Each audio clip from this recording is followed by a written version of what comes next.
నమస్తే, welcome to global roundup.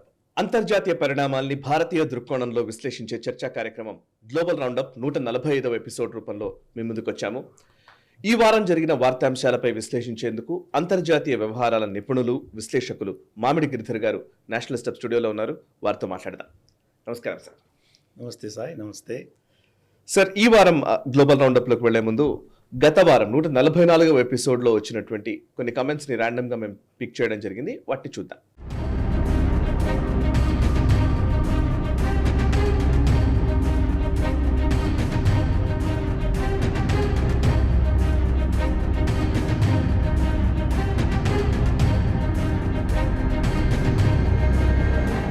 So చూసారు కదా, గత వారం వచ్చినటువంటి కమెంట్స్ అవి. చాలా మంది రెస్పాండ్ అవుతున్న వాళ్ళు ఉన్నారు, చాలా మంది మెయిల్స్ ద్వారా, మెసేజ్ ద్వారా కమెంట్స్ చేస్తున్న వాళ్ళు ఉన్నారు. వాళ్ళందరికీ మేము రిప్లై ఇవ్వలేకపోవచ్చు, రెస్పాండ్ అవ్వకపోవచ్చు. బట్ అందరికీ కూడా పేరు పేరున కృతజ్ఞతలు. అండ్ ఈ షోని ఖచ్చితంగా చూడాలి అని పెట్టుకొని చాలామంది ఈ వారం జరిగిన పరిణామాలపైన విషయాలు తెలుసుకోవడం కోసం అని చెప్పి సరిగ్గా ఆదివారం నాడు ఈ ప్రోగ్రాం కోసం ఎదురు చూస్తున్న అనేక మంది ప్రేక్షకులు ఉన్నారు. వాళ్ళందరికీ కూడా పేరు పేరున ధన్యవాదాలు తెలియజేస్తున్నాను. And at the same time national step మాత్రమే ప్రత్యేకంగా అంతర్జాతీయ పరిణామాల్ని భారతీయ దృక్కోణంలో, అది తెలుగులో ఒక విశ్లేషణాత్మక చర్చా కార్యక్రమం ద్వారా మేము ముందుకు తెచ్చింది. అండ్ జాతీయవాద జర్నలిజం అని నేను పదే పదే చెప్తూ ఉన్నాను. జాతీయవాద కోణంలోనే మా విశ్లేషణలు, వ్యాఖ్యానాలు, వార్తలు అన్నీ ప్రసారం అవుతున్నాయి. ఇది తెలుగునాట కేవలం ఒకే ఒక channel national step and NH TV చేస్తున్న ప్రయత్నం ఇది. ప్రసార మాధ్యమాలన్నీ లెఫ్ట్ ఎకో సిస్టమ్గా మారుతున్న సందర్భంలో, మారిన పరిస్థితుల్లో నేషనల్ స్టెప్, ఎన్హెచ్ టీవీ దానికి భిన్నంగా ఒక జాతీయవాద దృక్పథంతో వార్తల్ని, వ్యాఖ్యానాల్ని మీకు అందించే ప్రయత్నం చేస్తోంది. మీకు అందరికీ తెలుసు. అయితే దీన్ని ఇప్పటికీ చూస్తున్న ప్రేక్షకులు చాలామంది ఉన్నారు, లక్షల్లో ప్రేక్షకులు చూస్తూ ఉన్నారు. అయితే ఇంకా సబ్స్క్రైబ్ చేసుకొని వాళ్ళు కూడా ఉన్నారు. వ్యూవర్స్ అనాలిసిస్లో, మాకు అనలిటిక్స్లో తెలుస్తోంది, సబ్స్క్రైబ్ చేసుకునే వాళ్ళు కూడా ఉంటే కనుక ప్లీజ్ సబ్స్క్రైబ్ చేసుకోండి. సో సబ్స్క్రైబ్ బటన్ని క్లిక్ చేయడం అండ్ బెల్ ఐకాన్ పైన క్లిక్ చేయడం వల్ల మీరు మా నోటిఫికేషన్స్ మిస్ కాకుండా చూస్తారు. And at the same time అది మాకు ఖచ్చితంగా అది నంబర్ వైజ్ కూడా అది మాకు ఉపయోగపడుతుంది. And please subscribe to national step. And national step మాత్రమే కాదు, ఈ గ్లోబల్ రౌండప్ చూస్తున్న ప్రేక్షకులందరూ కూడా ప్లీజ్ నేను మళ్ళీ ఒకసారి విజ్ఞప్తి చేస్తున్నాను, ఎన్హెచ్ టీవీ ఛానల్ని కూడా సబ్స్క్రైబ్ చేసుకోండి. ఎన్హెచ్ టీవీ 24 hours శాటిలైట్ ఛానల్గా 24 గంటల ప్రత్యక్ష ప్రసారాలని మీకు అందిస్తోంది. ప్లీజ్ దీన్ని కూడా మీరు సబ్స్క్రైబ్ చేసుకొని అండ్ యూట్యూబ్ ద్వారా మీరు వీక్షించవచ్చు. అండ్ మిగతా సోషల్ మీడియా హ్యాండిల్స్ని కూడా మీరు ఫాలో అవ్వండి, లైక్ చేయండి అండ్ సబ్స్క్రైబ్ చేసుకోండి. ఇక ఇవాళ టాపిక్లోకి వెళదాం. సో ఇవాళ బేసికలీ మనం గత వారం నుంచి కూడా ఫస్ట్ మనం పాజిటివ్ అంశాలతో మాట్లాడడం చేస్తున్నాం. పాజిటివ్ అంశాలు కూడా మనం మాట్లాడతాం. బట్ ఆ వారంలో జరిగినటువంటి బ్రేకింగ్ డెవలప్మెంట్స్ ఏవైనా ఉంటాయి, నిజానికి అప్పటికప్పుడు ఒక తాజాగా జరిగినటువంటి ఆ వారంలో సంచలనాత్మకంగా ఉన్నటువంటి ఇష్యూ గురించి మొదట మాట్లాడాలనుకుంటున్నాం. అండ్ తర్వాత మనం పాజిటివ్స్లోకి వెళ్ళాలని మేము నిర్ణయించుకోవడం జరిగింది. సో ఈ వారం ఇజ్రాయెల్, ఇరాన్కి సంబంధించి ఉన్నటువంటి కాన్ఫ్లిక్ట్ ఇప్పుడు ఇంకా పెరుగుతున్నట్టుగానే కనబడుతుంది. గత వారం ఇజ్రాయెల్ పైన ఇరాన్ దాడి చేసింది, దాన్ని మనం డిస్కస్ చేశాము. అండ్ ఈ వారం ఇజ్రాయెల్ రిటాలియేట్ కూడా చేసింది ఇరాన్ పైకి. అండ్ డ్రోన్స్ ద్వారా వాళ్ళపైన అటాక్ చేసే ప్రయత్నం చేసింది. వాటిని వాళ్ళు కూడా సమర్థవంతంగానే ఎదుర్కొన్నట్టుగా కనబడుతుంది. ఒకసారి అసలు ఈ ఇజ్రాయెల్ రిటాలియేషన్ గురించిన డీటెయిల్స్ చెప్తారా సార్? నిజంగా చూస్తే కనుక ఇక్కడ అంతా కూడాను ఒక డ్రామాలాగా జరుగుతుంది. ఎవరికి యుద్ధం వద్దు, అందరికీ యుద్ధం కావాలి. వాళ్ళ కాన్స్టిట్యుయెన్సీస్కి ఏదో చెప్పడానికి కోసం ఏదో చేయాలి, కానీ చేసినందువల్ల మళ్ళీ అది ఎస్కలేట్ అవ్వకూడదు, యుద్ధాలు రాకూడదు. ఇటువంటి విడంబన అక్కడ మనం చూస్తున్నాం. అన్ని దేశాలు అదే పరిస్థితి. మనకు చూస్తే కనుక Iran, Israel, Saudi Arabia, UAE, Jordan, మనకు ఇరాక్, ఇవన్నీ కీలకంగా అక్కడ ఉన్నటువంటి దేశాలు. దీంట్లో ఇన్వాల్వ్ అయిన దేశాలు ఏమి ఉన్నాయి? మనకు అమెరికా ఉన్నది, తర్వాత యూకే, ఫ్రాన్స్ లాంటి దేశాలు, జర్మనీ లాంటి దేశాలు, వీళ్ళు ఇన్వాల్వ్ అయి ఉన్నారు. ఆ అటుపక్షాన ఇరాన్ పక్షాన నిలబడినటువంటివి రష్యా కావచ్చు, చైనా కావచ్చు. సమగ్రంగా ఇవన్నీ చూసామంటే మనము ఇజ్రాయెల్కి సంబంధించినటువంటి గాజాలో జరుగుతున్నటువంటి యుద్ధాన్ని నిలిపివేయాలి అని చెప్పి అమెరికాను, వెస్ట్ ఒత్తిడి తీసుకురావడం మొదలుపెట్టాయి బెంజమిన్ నెతన్యాహు మీద. ఎందుకు ఒత్తిడి తీసుకొస్తున్నాయంటే వాళ్ళ దేశంలో సో కాల్డ్ లెఫ్ట్ లాబీస్ ఏవైతే ఉన్నాయో, పాలెస్టీనియన్ సపోర్ట్ చేస్తూ ఆ లాబీస్ అన్ని కూడా ఆ ప్రభుత్వాలకు వ్యతిరేకంగా ధర్నాలు చేయడము, విపరీతమైనటువంటి ఒక విధమైనటువంటి మాస్ మూవ్మెంట్ తీసుకురావడం వంటివి చేస్తున్నారు వాళ్ళు అక్కడ. దీని ఎఫెక్ట్ ఏమైందంటే వాళ్ళ ఓట్ బ్యాంక్ మీద దెబ్బ తగులుతోంది. ఇప్పుడు జో బైడెన్ చూస్తే కనుక టిపికల్ డెమోక్రాట్ పార్టీకి సంబంధించినటువంటి ఆయన పరిస్థితి చూస్తే కనుక ఫండ్స్ ఆయనకు వచ్చేవి జూయిష్ లాబీ నుంచి వస్తుంది. కానీ ఓటర్లు మాత్రం లెఫ్ట్ వోక్ అండ్ ఇస్లామైజ్డ్ వీళ్ళే ఓట్లు ఆయన ఓట్ బ్యాంక్. కరెక్ట్. కాబట్టి ఇద్దరిని ప్యాంపర్ చేయాలి. ఎలా చేయగలడు ఆయన? సో ఇది అక్కడ ఉన్నటువంటి పరిస్థితి. కాబట్టి వీళ్ళు కొంతకాలం అలాగే 3-4 నెలలు ఇజ్రాయెల్ని ఏం చేసిందో దాన్ని వదిలేశారు. తర్వాత రఫా మీద అటాక్ చేయబోయేసరికి జో బైడెన్ వచ్చి మీరు చేయడానికి వీలు లేదు, అన్యాక్సెప్టబుల్ అంటూ నాకు స్టేట్మెంట్ ఇచ్చాడు. ఇవ్వంగానే బెంజమిన్ నెతన్యాహు ఏం చేశాడు? ఒక మాస్టర్ స్ట్రోక్ చేశాడు ఆయన. ఏం చేశాడు ఆయన? డమాస్కస్లో ఉన్నటువంటి ఇరానియన్ ఎంబసీకి ఆనుకొని ఉన్నటువంటి ఒక బిల్డింగ్లో ఒక హై ప్రొఫైల్ మన ఇరానియన్ జనరల్ ఉంటే అతన్ని మిజైల్ తోటి అటాక్ చేసి చంపేయడం జరిగింది. టెక్నికల్గా అది ఇరానియన్ ఎంబసీ కాదు, దాని ఆనుకొని ఉన్న బిల్డింగ్, దాని మీద అటాక్ చేశాడు ఆయన. సో దాన్ని IRGC ఆఫీసర్ అంటారు, ఇరానియన్ రెవల్యూషనరీ గార్డ్ కోర్ అంటారు, వాళ్ళ లీడర్ అతన్ని చంపేయడం జరిగింది. చంపంగానే ఏమైంది? ఇప్పుడు ఇరాన్ మీద ఒత్తిడి వచ్చింది. మీ యొక్క అంత పెద్ద టాప్ జనరల్ని చంపితే మీరు ఏం యాక్షన్ తీసుకోకుండా ఉంటారా అని చెప్పి వాళ్ళ దేశంలో ఒక విధమైనటువంటి ప్రభుత్వం మీద ఒత్తిడి వచ్చింది. కాబట్టి వాళ్ళు ఏదో చేయాలి, చేసినట్టు చూపించాలి, చేసి మరి ఫుల్ స్కేల్ యుద్ధం రాకుండా ఉండాలి. ఎలా? అందుకని డైరెక్ట్గా అటాక్ చేయకుండా మేము అది చేస్తాం ఇది చేస్తామని బెదిరించి అన్ని చేసిన తర్వాత వాళ్ళు ఏవో కొన్ని 300 మిసైల్స్ తర్వాత మనకు డ్రోన్స్ ఇవి పంపించారు. వాళ్ళు పంపిస్తున్నట్టు లిటరల్గా అనౌన్స్ చేస్తున్నారు. ఇన్ఫాక్ట్ కొన్ని వార్తలు ఏం చెప్తున్నాయంటే అన్ని దేశాలకు ఇన్ఫార్మ్ కూడా చేశారట, మేము పలానా రోజు పలానా టైంకి మేము ఫైర్ చేయబోతున్నామని చెప్పారట. అది ఇరాన్ నుంచి బయలుదేరంగానే దాన్ని మొత్తం ట్రాకింగ్ చేస్తున్నారు. సౌదీ అరేబియా ట్రాకింగ్ చేసింది, UAE ట్రాకింగ్ చేసింది, జార్డన్, ఇరాక్, అమెరికా వీళ్ళందరూ ట్రాక్ చేశారు. అంటే అదేదో మన సినిమాలో చూపిస్తున్నట్టు వస్తోంది దాన్ని ట్రాక్ చేస్తూ ఉన్నారు. సో దాని వెంబడి దాన్ని కొట్టుకుంటూ వెళ్ళారు. US ఎయిర్ ఫోర్స్ కొట్టేసింది చాలా వాటిని, UK ఎయిర్ ఫోర్స్ చాలా వాటిని కొట్టేసింది. జార్డన్ ఎయిర్ స్పేస్లోకి ఎంటర్ అవ్వగానే జార్డన్ చాలా వాటిని పేల్చేసింది. జార్డన్ తర్వాత ఇచ్చిన స్టేట్మెంట్ ఏంటంటే మా ఎయిర్ స్పేస్ని వైలేట్ చేసింది కాబట్టి మేము కొట్టామన్నాడు. మేము ఇజ్రాయెల్ కాపాడడానికి చేసామని చెప్పాలా, అంతే. మా ఎయిర్ స్పేస్లో వచ్చింది కాబట్టి మేము దాన్ని మా రక్షణ కోసం మేము దాన్ని షూట్ డౌన్ చేసామని చెప్తున్నాడు. సో ఇదంతా డ్రామా జరుగుతుంది. అంటే ఇరాన్ ఏంటంటే మేము ఏదో చేశాము అని వాళ్ళ ప్రజలకు చెప్పాలి, కానీ దానివల్ల ఇజ్రాయెల్కి నష్టం కాకూడదు, యుద్ధం రాకూడదు, అది వాళ్ళ ప్లాన్. సో ఇంత డ్రామా జరుగుతుంది అక్కడ. బెంజమిన్ నెతన్యాహుకి ఏంటి, ఎప్పుడైతే వెస్ట్ క్రమేపీ ఇజ్రాయెల్ నుంచి సమర్థన విత్డ్రా చేయడం మొదలుపెట్టిందో, మనకు ఐ థింక్ గ్లోబల్ రౌండప్ మనం చర్చించుకున్నాం. మన యునైటెడ్ నేషన్స్ సెక్యూరిటీ కౌన్సిల్లో ఇజ్రాయెల్కి వ్యతిరేకంగా ఒక రెజల్యూషన్ వస్తే, అంటే సీజ్ ఫైర్ డిక్లేర్ చేయాలి ఇమ్మీడియట్గా అని చెప్పి రెజల్యూషన్ వస్తే అమెరికా అబ్స్టైన్ చేసింది. కరెక్ట్. నార్మల్గా అమెరికా ఎప్పుడూ సపోర్ట్ చేస్తుంది, వీటో వేస్తుంది, చేసి ఉండేది. అలా చేయకుండా అబ్స్టైన్ చేసింది. సో బెంజమిన్ నెతన్యాహు మీద విపరీతమైన ప్రెషర్ ఉంది.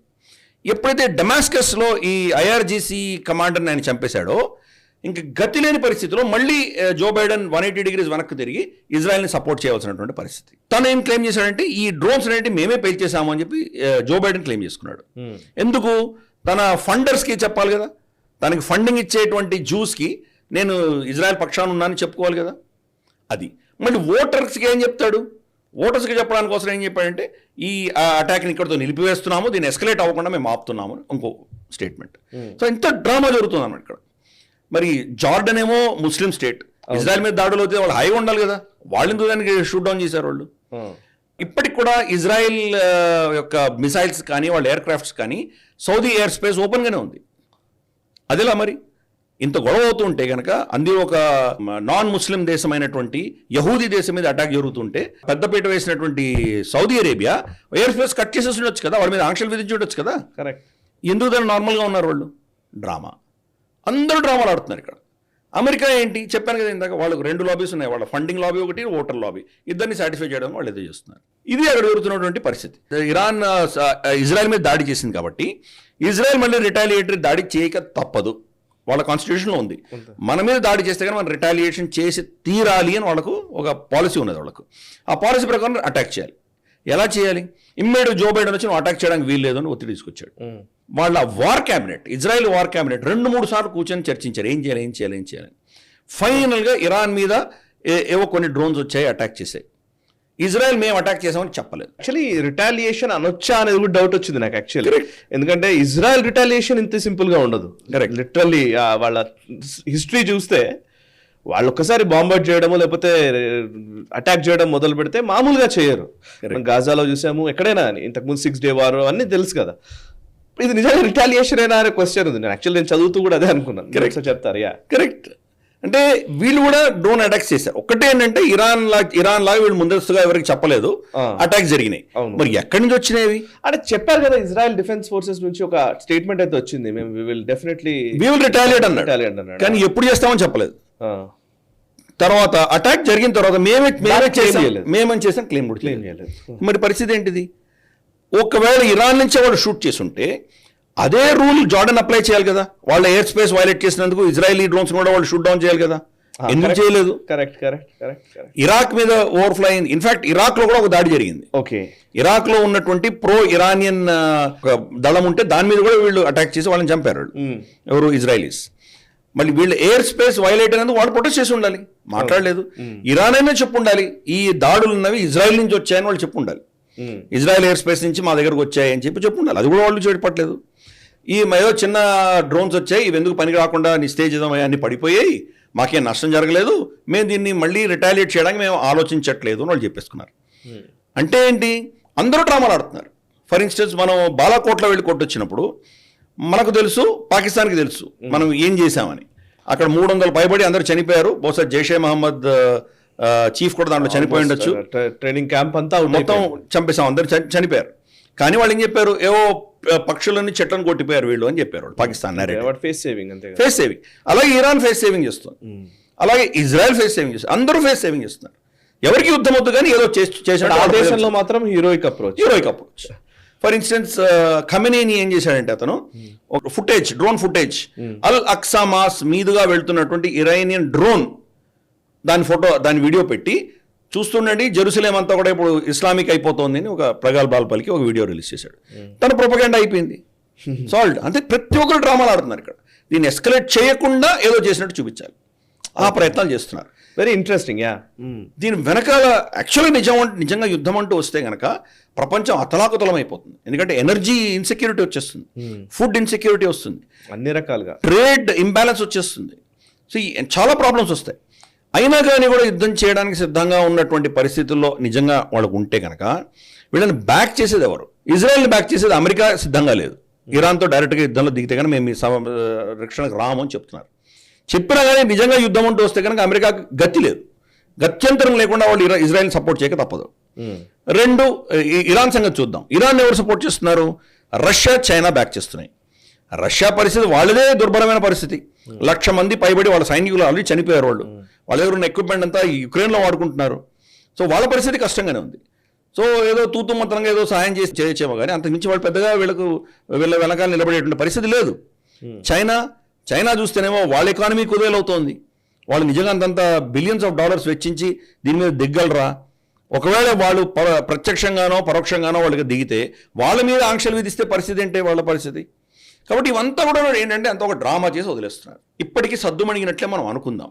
ఓకే, కానీ ఇది ఎప్పుడు ఎలా ఎక్స్ప్లోడ్ అవుతుందో మనం చెప్పలేం. ఫర్ ఇన్స్టెన్స్, రఫా ఉన్నటువంటి ప్రాంతంలో ఉన్నటువంటి ఆఖరి హమాస్ దళాలని ఎట్టి పరిస్థితుల్లోనూ నేను తుదముట్టిస్తాను అని చెప్పి కంకణం కట్టుకున్నాడు బెంజమిన్ నెతన్యాహు.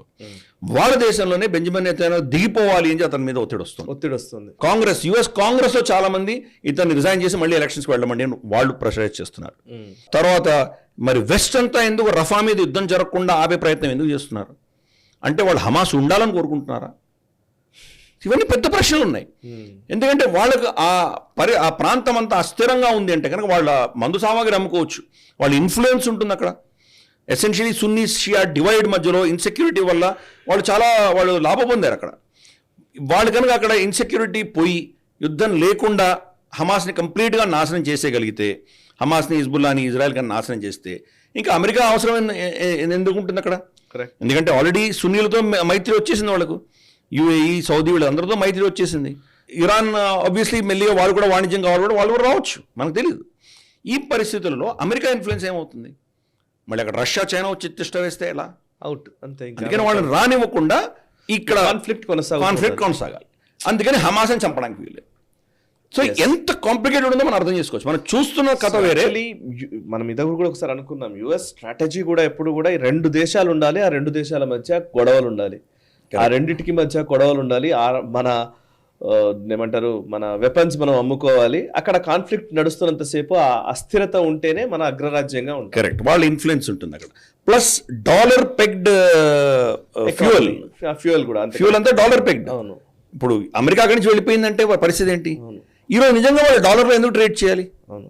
అమెరికా ఒకప్పుడు ప్రపంచంలో అందరికంటే ఎక్కువ కొనుగోలు చేసేటువంటి దేశం అది. ఇప్పుడు కొనట్లేదు వాళ్ళు, ఒక్క బ్యారెల్ కూడా కొనట్లేదు గల్ఫ్ నుంచి. ఎందుకు? వాళ్ళ దేశంలోనే చాలా ఉంది. వాళ్ళే నెట్ ఎక్స్పోర్టర్ అయ్యారు. నిజంగా చాలా యూరోప్కి ఫర్ ఇన్స్టెన్స్ వాళ్ళు నెంబర్ 1 ఎక్స్పోర్టర్స్గా ఉన్నారు వాళ్ళు. అలాగే చాలా దేశాలు, భారతదేశంలో కూడా వాళ్ళు 4th స్థానంలోనో 5th స్థానంలో ఉంది అమెరికా. వాళ్ళని మనం కూడా కొనుక్కుంటున్నాం. వాళ్ళే నెట్ ఎక్స్పోర్టర్స్ అయినప్పుడు ఈ గల్ఫ్ నుంచి ఎందుకు కొనుక్కోవాలి వాళ్ళు? మరి మీకు కొనేటువంటి కస్టమర్ ఉన్నాడు కాబట్టి మీరు డాలర్తో పెక్ చేశారు గతంలో.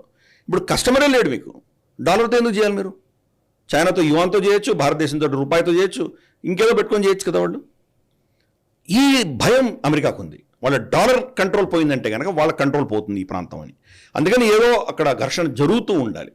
సున్నీ షియాల మధ్యలో ఘర్షణ అనేది వాళ్ళకి చాలా కీలకమైనది. అది ఐసిస్ని వీళ్ళే పట్టి పోషిస్తున్నారు అమెరికా. ఈ విషయం గుర్తుపెట్టుకోవాలి. జరిగిన ఈ గత 2 నెలల లోపల జరిగినటువంటి బ్లాస్ట్స్ అన్ని కూడా చూసామంటే మనము, అవన్నీ కూడాను అమెరికా వ్యతిరేకమైన శక్తుల దేశాల్లోనే బ్లాస్ట్లు జరిగినాయి.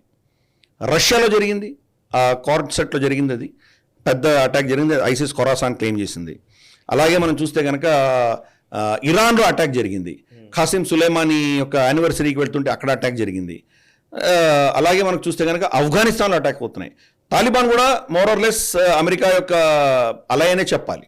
ఎందుకంటే అమెరికాతో వాళ్ళకి ఏమి ఇబ్బంది లేదు, ఒప్పందం ప్రకారమే కదా వెళ్ళారు కదా.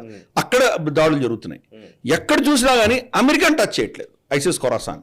ఓకే, కానీ అమెరికా వ్యతిరేకమైన శక్తుల మీద దాడి చేస్తున్నారు. అంటే ఐసిస్ ఖొరాసాన్ అనేది అమెరికా ప్రాక్సీనా? పెద్ద ప్రశ్న.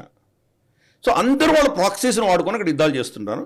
మిగతా ప్రపంచాన్ని మాత్రం ఏదో పిచ్చివాళ్ళని చేసేటువంటి ప్రయత్నం కాకపోతే ఇది పెద్ద డ్రామా నడుస్తుంది అక్కడ. మన ఇంట్రెస్ట్ కాపాడుకునే దిశగా మనం ప్రయత్నం చేస్తున్నాం. కోర్స్ ఎవరైనా అంతే. భారతదేశానికి ఇద్దరు కీలకమే, ఇరాన్ కీలకమే, ఇజ్రాయెల్ కీలకమే. మనం ఇరాన్ ఎందుకు కీలకం? మనకు చాబహార్ పోర్ట్ ఉంది, plus north south transit corridor, మన సెయింట్ పీటర్స్బర్గ్ నుంచి ముంబై దాకా ఉన్నటువంటి కారిడోర్ ఇరాన్ గుండానే వెళ్తుంది. అందుకని ఇరాన్ మనకు కీలకం. రెండవది హైఫా పోర్ట్ అదానీ చేతికి వచ్చింది. అదానీ చేతికి హైఫా పోర్ట్ వచ్చింది కాబట్టి మనకు India, middle east, Europe corridor ఏదైతే G20లో అనౌన్స్ చేశారో అది కూడా ఇజ్రాయెల్ మీదనే వెళ్ళాలి. కాబట్టి అది కూడా మనకు కీలకం. ఓకే, రెండు వదులుకునే పరిస్థితుల్లో లేం మనం. సార్ ఇంకొక పాయింట్, ఈ వీక్లోనే జరిగిన పరిణామం, ఇప్పుడు యునైటెడ్ నేషన్స్ సెక్యూరిటీ కౌన్సిల్లో వచ్చినటువంటి ఒక రెజల్యూషన్, పాలస్తీనా స్టేట్కి సంబంధించి దాన్ని దేశంగా గుర్తిస్తూ వచ్చేటువంటి ఒక రెజల్యూషన్ యుఎస్ వీటో చేసింది.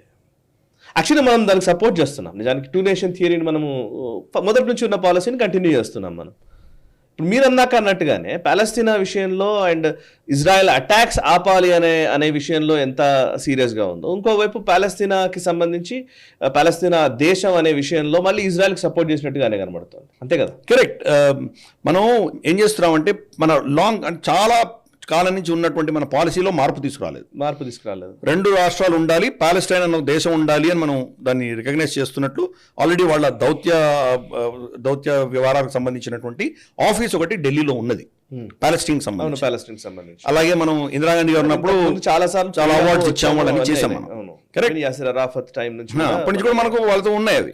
కాబట్టి అదే స్టాండ్ కంటిన్యూ అవుతుంది. దాంట్లో ఇజ్రాయెల్ విషయంలోనే మనం ఎప్పుడు లేము. మోదీ గారు వచ్చిన తర్వాతనే మళ్ళీ అది కొంచెం ఎక్కువగా ఆఫ్ కోర్స్ ఫస్ట్ స్టార్ట్ అయింది పివి నరసింహారావు కాంటాక్ట్ చేసాము. బట్ ఫస్ట్ ప్రధాని అక్కడ ఇజ్రాయెల్ వెళ్ళేటువంటి ఫస్ట్ ప్రధాని మోదీ గారు. సో ఇది మార్పులు మనం చూస్తున్నాం. కానీ ఇజ్రాయెల్కి ఎక్కడ దెబ్బ తగులుతుందో అక్కడ మనం తటస్థంగా ఉన్నాం, లేదా వాళ్ళని సమర్థిస్తున్నాం.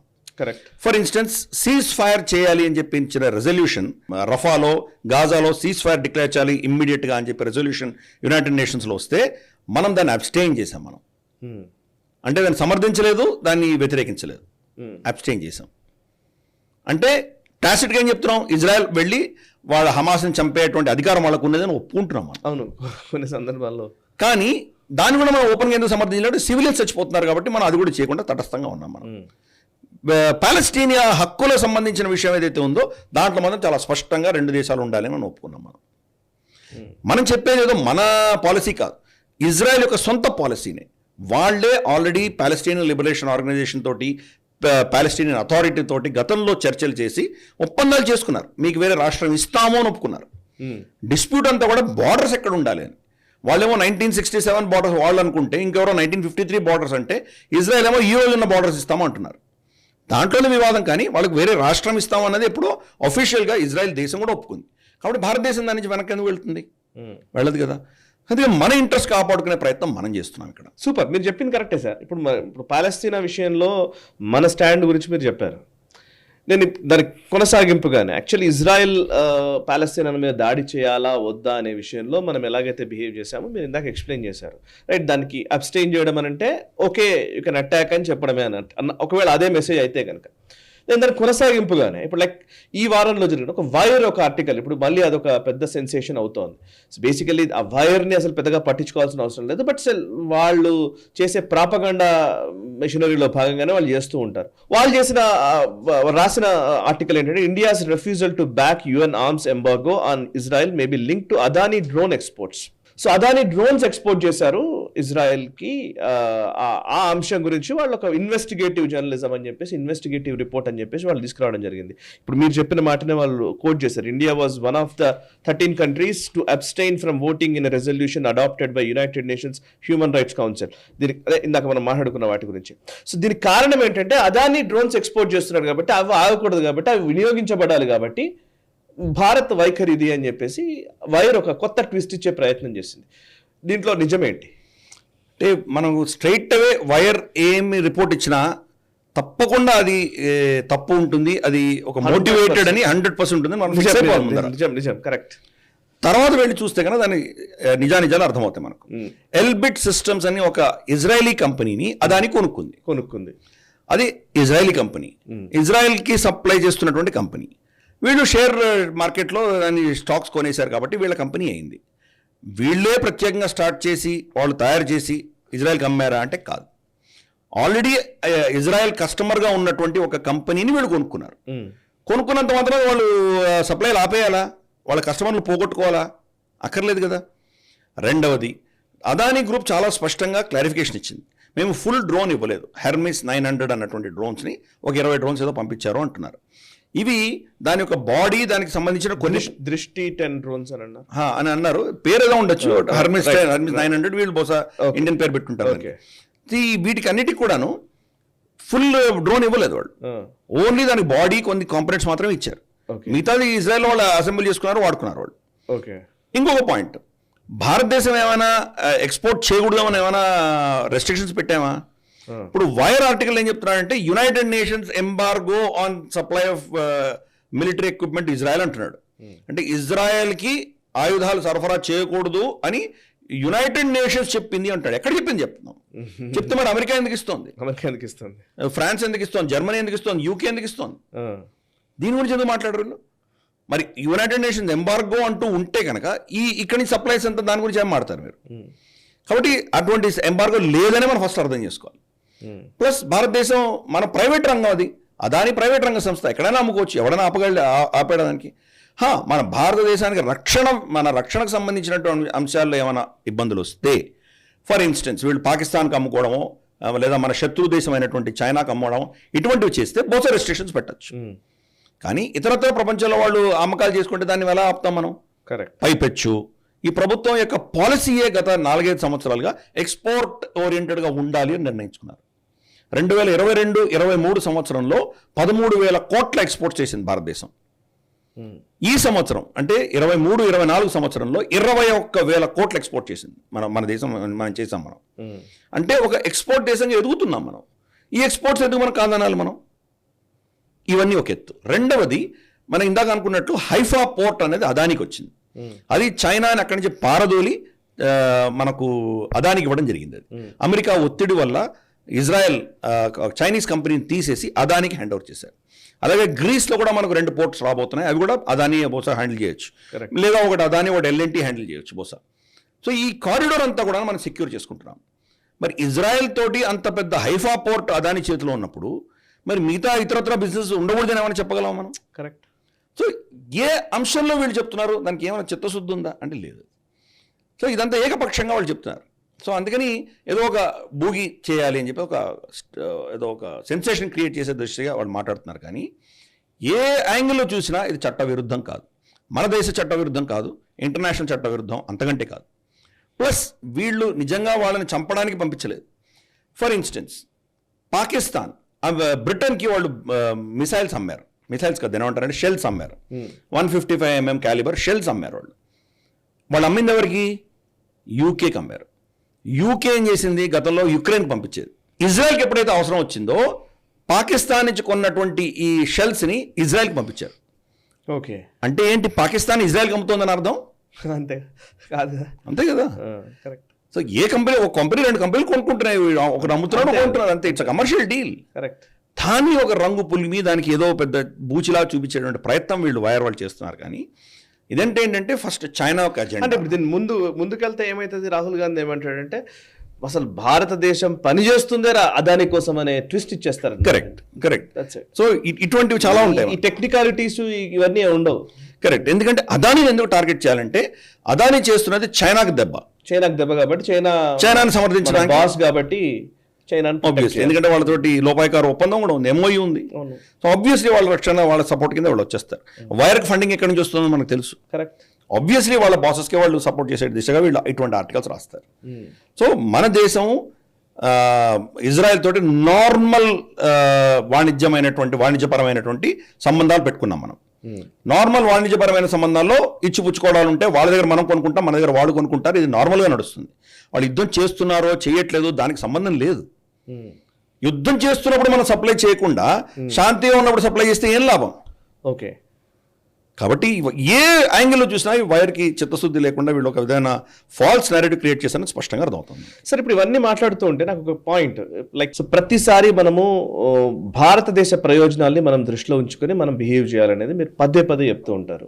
మనకు శత్రువులు, మిత్రులు, ఒక రోజు శత్రువు అవ్వచ్చు, ఇంకో రోజు మిత్రుడు అవ్వచ్చు, ఒక ఇష్యూలో శత్రువు అవ్వచ్చు, ఇంకో ఇష్యూలో మిత్రుడు అవ్వచ్చు, రకరకాల అంశాలు ఉంటాయి. ఈవెన్ ఎస్ జయశంకర్ గారు కూడా చాలా స్పష్టంగా ఇవే మాటలు చెప్తుంటారు. మా ఇంట్రెస్ట్ మేము చూసుకుంటాం అనేది చాలా క్లియర్ విషయం. అయితే మా ఇంట్రెస్ట్లు మేము చూసుకుంటామన్నప్పుడు ఇట్లాంటి భావననే ఒక 70 ఏళ్ల క్రితం నెహ్రూ గారి టైంలో ఒక అలీన విధానం అనేది మనకు కనిపిస్తుంది, నాన్ అలైన్ మూమెంట్ అని.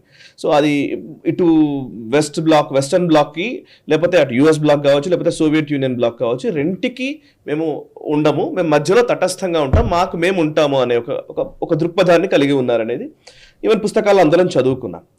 నిజానికి నాన్ అలైన్గా ఉన్నామా అంటే తర్వాత జరిగిన పరిణామాలు మీరు ఎక్స్ప్లెయిన్ చేయండి. సో నెహ్రూ గారు అలీన విధానాన్ని ఏదైతే ప్రకటించారో, ఈరోజు మోదీ గారు మా ఇంట్రెస్ట్లని మేము చూసుకుంటామని చెబుతున్నారు. ఈ రెంటికి సారూప్యత ఉందా, లేకపోతే వ్యత్యాసం ఏమైనా ఉందా? ఆ రోజు అలీన విధానానికి ఈ రోజు అలీన విధానానికి డిఫరెన్స్ ఈ రోజు మనం ఖచ్చితంగా డిస్కస్ చేయాలి. ఎందుకంటే ఇది ఇజ్రాయెల్ పాలస్తీనా కావచ్చు, రష్యా ఉక్రెయిన్ కావచ్చు, లేకపోతే రష్యాతో ఆయిల్ కొనుగోలు కావచ్చు, వెస్ట్తో ఆయుధాల కొనుగోలు కావచ్చు, ఈవెన్ ఆఫ్ఘనిస్తాన్ విషయంలో రకరకాల అంశాల్లో మన విధానాలు మనం చర్చిస్తున్న టైంలో, ఈ కన్ఫ్యూజన్ బిల్డ్ అవుతున్న టైంలో ప్లీజ్ కొంత ఎన్లైటన్, మాకు కూడా కొంత విషయాలు తెలిస్తే బాగుంటుంది అనిపించింది. అంటే మనకు నెహ్రూ గారి అలీన విధానం ఏదైతే ఉందో, నన్ను ముట్టకు నామాలు కాకి అని ఉంటాను అని చెప్పేసి, నేను ప్రపంచంలో ఏ గొడవలైనా నాకు అక్కర్లేదు అన్నటువంటి ఒక ధోరణి ఆయనకు ఉండేది. దేంట్లో ఇన్వాల్వ్ అవ్వను అన్నటువంటి ఒక తటస్థ వ్యవహారం. నిన్ను ఎవరు పట్టించుకోను. సో మనం కూడా ఎవరు పట్టించుకోలేదు, నిన్ను కూడా ఎవరు పట్టించుకోడు. అంతే సింపుల్. మనకు కావాల్సిన అవసరాల కోసం ఎవరు రష్యాకి వెళ్ళినా తెచ్చుకున్నారు. ఈయన భావజాలమే లెఫ్టిస్ట్ భావజాలం కాబట్టి ఇంక్లినేషన్ అటే ఉంది. చైనాకి even security council permanent membership ఇవ్వడం ఇవన్నీ చూసాం. ఆయన లెఫ్టిస్ట్ భావజాలం ఉంది కాబట్టి సో కాల్డ్ నాన్ అలైన్మెంట్లో ఉన్నా కానీ కూడా, అలీన పద్ధతిలో ఉన్నా కానీ కూడా సోవియట్ యూనియన్ సైడే ఎక్కువ మొగ్గు చూపేవాడు ఆయన. స్పష్టంగా అర్థమైంది మనకి. కట్ చేసే స్టోరీ చూస్తే మోదీ గారు కూడా అలీన విధానమే ఆయన పాటిస్తున్నారు. ఇప్పుడు ఆయన నాన్ అలైన్డ్. కాకపోతే ఆయనకు మేజర్ వ్యత్యాసం ఏంటంటే ఇద్దరు పార్టీస్ తోటి యాక్టివ్గా ఎంగేజ్ చేస్తున్నారు. ఆయన తటస్థంగా ఉండేవాడు, ఈయన అలా కాదు. యుక్రెయిన్తో మాట్లాడుతున్నాము, రష్యాతో మాట్లాడుతున్నాం, యుక్రెయిన్తో వాణిజ్యం చేస్తున్నాము, రష్యాతో వాణిజ్యం చేస్తున్నాం, యుక్రెయిన్కి సహాయం చేస్తున్నాము, రష్యాకి సహాయం చేస్తున్నాం. సో రెండు పక్షాలతోటి మనం మాట్లాడుతున్నాం, ఈక్వల్గా యాక్టివ్ ఇన్వాల్వ్మెంట్ పెట్టుకుంటున్నాం. రష్యాలో అలా ఉండేది కాదు. మారల్ జడ్జిమెంట్ ఇచ్చేవాడు, నువ్వు కరెక్ట్, నువ్వు తప్పు, ఎవరు తప్పు అని వీళ్ళు నిర్ణయించారో వాళ్ళకి వ్యతిరేకంగా వీళ్ళు పనిచేసేవాడు. అటువంటి భావజాలం ఉండేది. ఎందుకంటే అమెరికా తప్పు చేసింది, వియట్నాం మీద అటాక్ చేసింది, అక్కడ చేసింది, ఇక్కడ చేసింది, వీళ్ళు తప్పు చేశారని చెప్పి సోవియట్కి సపోర్ట్ చేయడం, ఇటువంటి చాలా జరిగినాయి అప్పుడు. కాబట్టి వాళ్ళ విధానాలన్నీ కూడా, ఆలోచన దృక్పథం అంతా కూడా అప్పుడు జడ్జిమెంటల్ ఉండేది, సో కాల్డ్ ఐడియాలజికల్ జడ్జిమెంట్స్ ఉండేవి. మోదీ గారు ఐడియాలజికల్ జడ్జిమెంట్స్ ఏం చేయరు. వీరిద్దరు కొట్టుకుంటారంటే కాన్ఫ్లిక్ట్ అంటున్నారు, ఏదో టెన్షన్స్ అంటున్నారు, యుద్ధం అనట్లేదని, పదం ఆడట్లేదని. కానీ ఇది యుద్ధాలు చేసేటువంటి శకం కాదని వ్లాడిమిర్ పుటిన్ మొహమ్మద్ చెప్పగలిగినటువంటి వ్యక్తి. జెలెన్స్కీకి అలాగే మాట్లాడారు ఆయన. ఇద్దరితోటి సమానంగా మాట్లాడగలిగినటువంటి యాక్టివ్ ఇన్వాల్వ్మెంట్. నెహ్రూవియన్ టైంలో అలా ఉండేది కాదు. తటస్థంగా ఉండేవాళ్ళు, ప్రతిదానికి మనం దూరంగా attachment as well as detachment. Correct. Detached గానే కనిపిస్తూ. కరెక్ట్. ప్లస్ ఇష్యూస్ మళ్ళీ హ్యాండిల్ చేయడం. ఇష్యూ మళ్ళీ అలాగే ఇప్పుడు ఇజ్రాయెల్ గురించి మనం చెప్పుకున్నాం. ఒక విషయంలో ఇజ్రాయెల్ని సపోర్ట్ చేస్తున్నాం, ఒక ఇజ్రాయెల్ ఇష్యూకి వ్యతిరేకంగా ఉన్నాం మనం. పాలస్తీనా విషయంకి వచ్చేసరికి ఇజ్రాయెల్కి వ్యతిరేకంగా నిలబడ్డాం మనం. వాళ్ళ రక్షణ, వాళ్ళ దేశంలో జరిగినటువంటి మారణకాండకు ప్రతీకారంగా వాళ్ళు తీసుకోవాల్సిన చర్యలకు సమర్థనగా నిలబడ్డాం మనం. సో ఈ రెండు కూడా చాలా క్లియర్గా ఉన్నది మరి. అలాగే అమెరికాతోటి క్వాడ్లో ఉన్నాం మనం.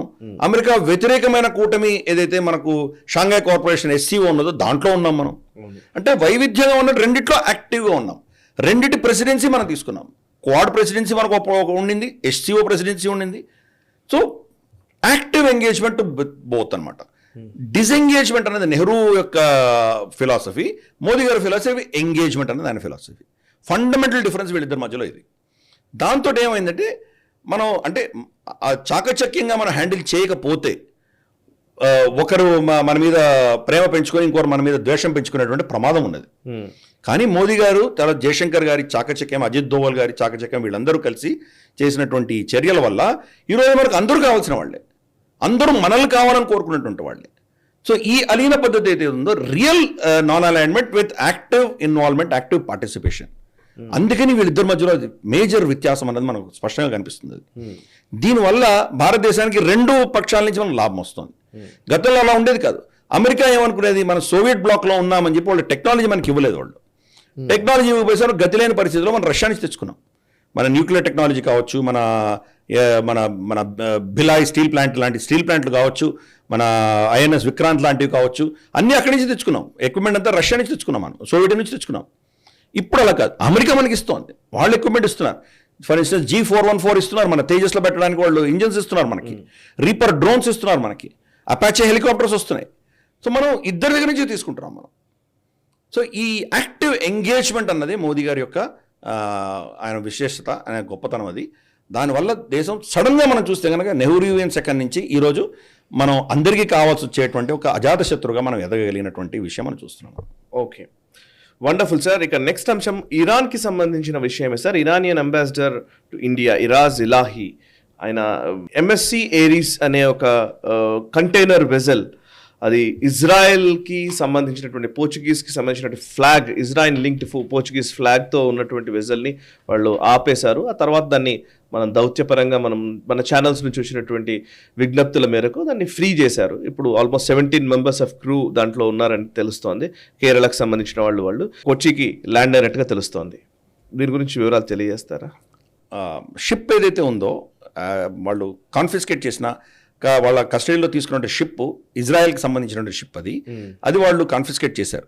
స్ట్రేట్ ఆఫ్ హార్మోస్లో ఇరాన్ వాళ్ళ కబ్జాలో తీసుకున్నారు. దాంట్లో 17 మంది భారతీయులు దాంట్లో పనిచేస్తున్నారు. మనం ఇమ్మీడియట్గా ఇరాన్ని మనం కోరి రిక్వెస్ట్ చేసి 17 మంది భారతీయుల్ని విడుదల చేయండి, మీరు ఇరాన్ తోటి ఏం తెలుసుకుంటారో మీ షిప్ పెట్టుకోండి, మీరు ఏం చేస్తారో తర్వాత చూసుకోండి, కానీ మా నాగరికులు మాత్రం విడిచిపెట్టండి అని కోరడం జరిగింది.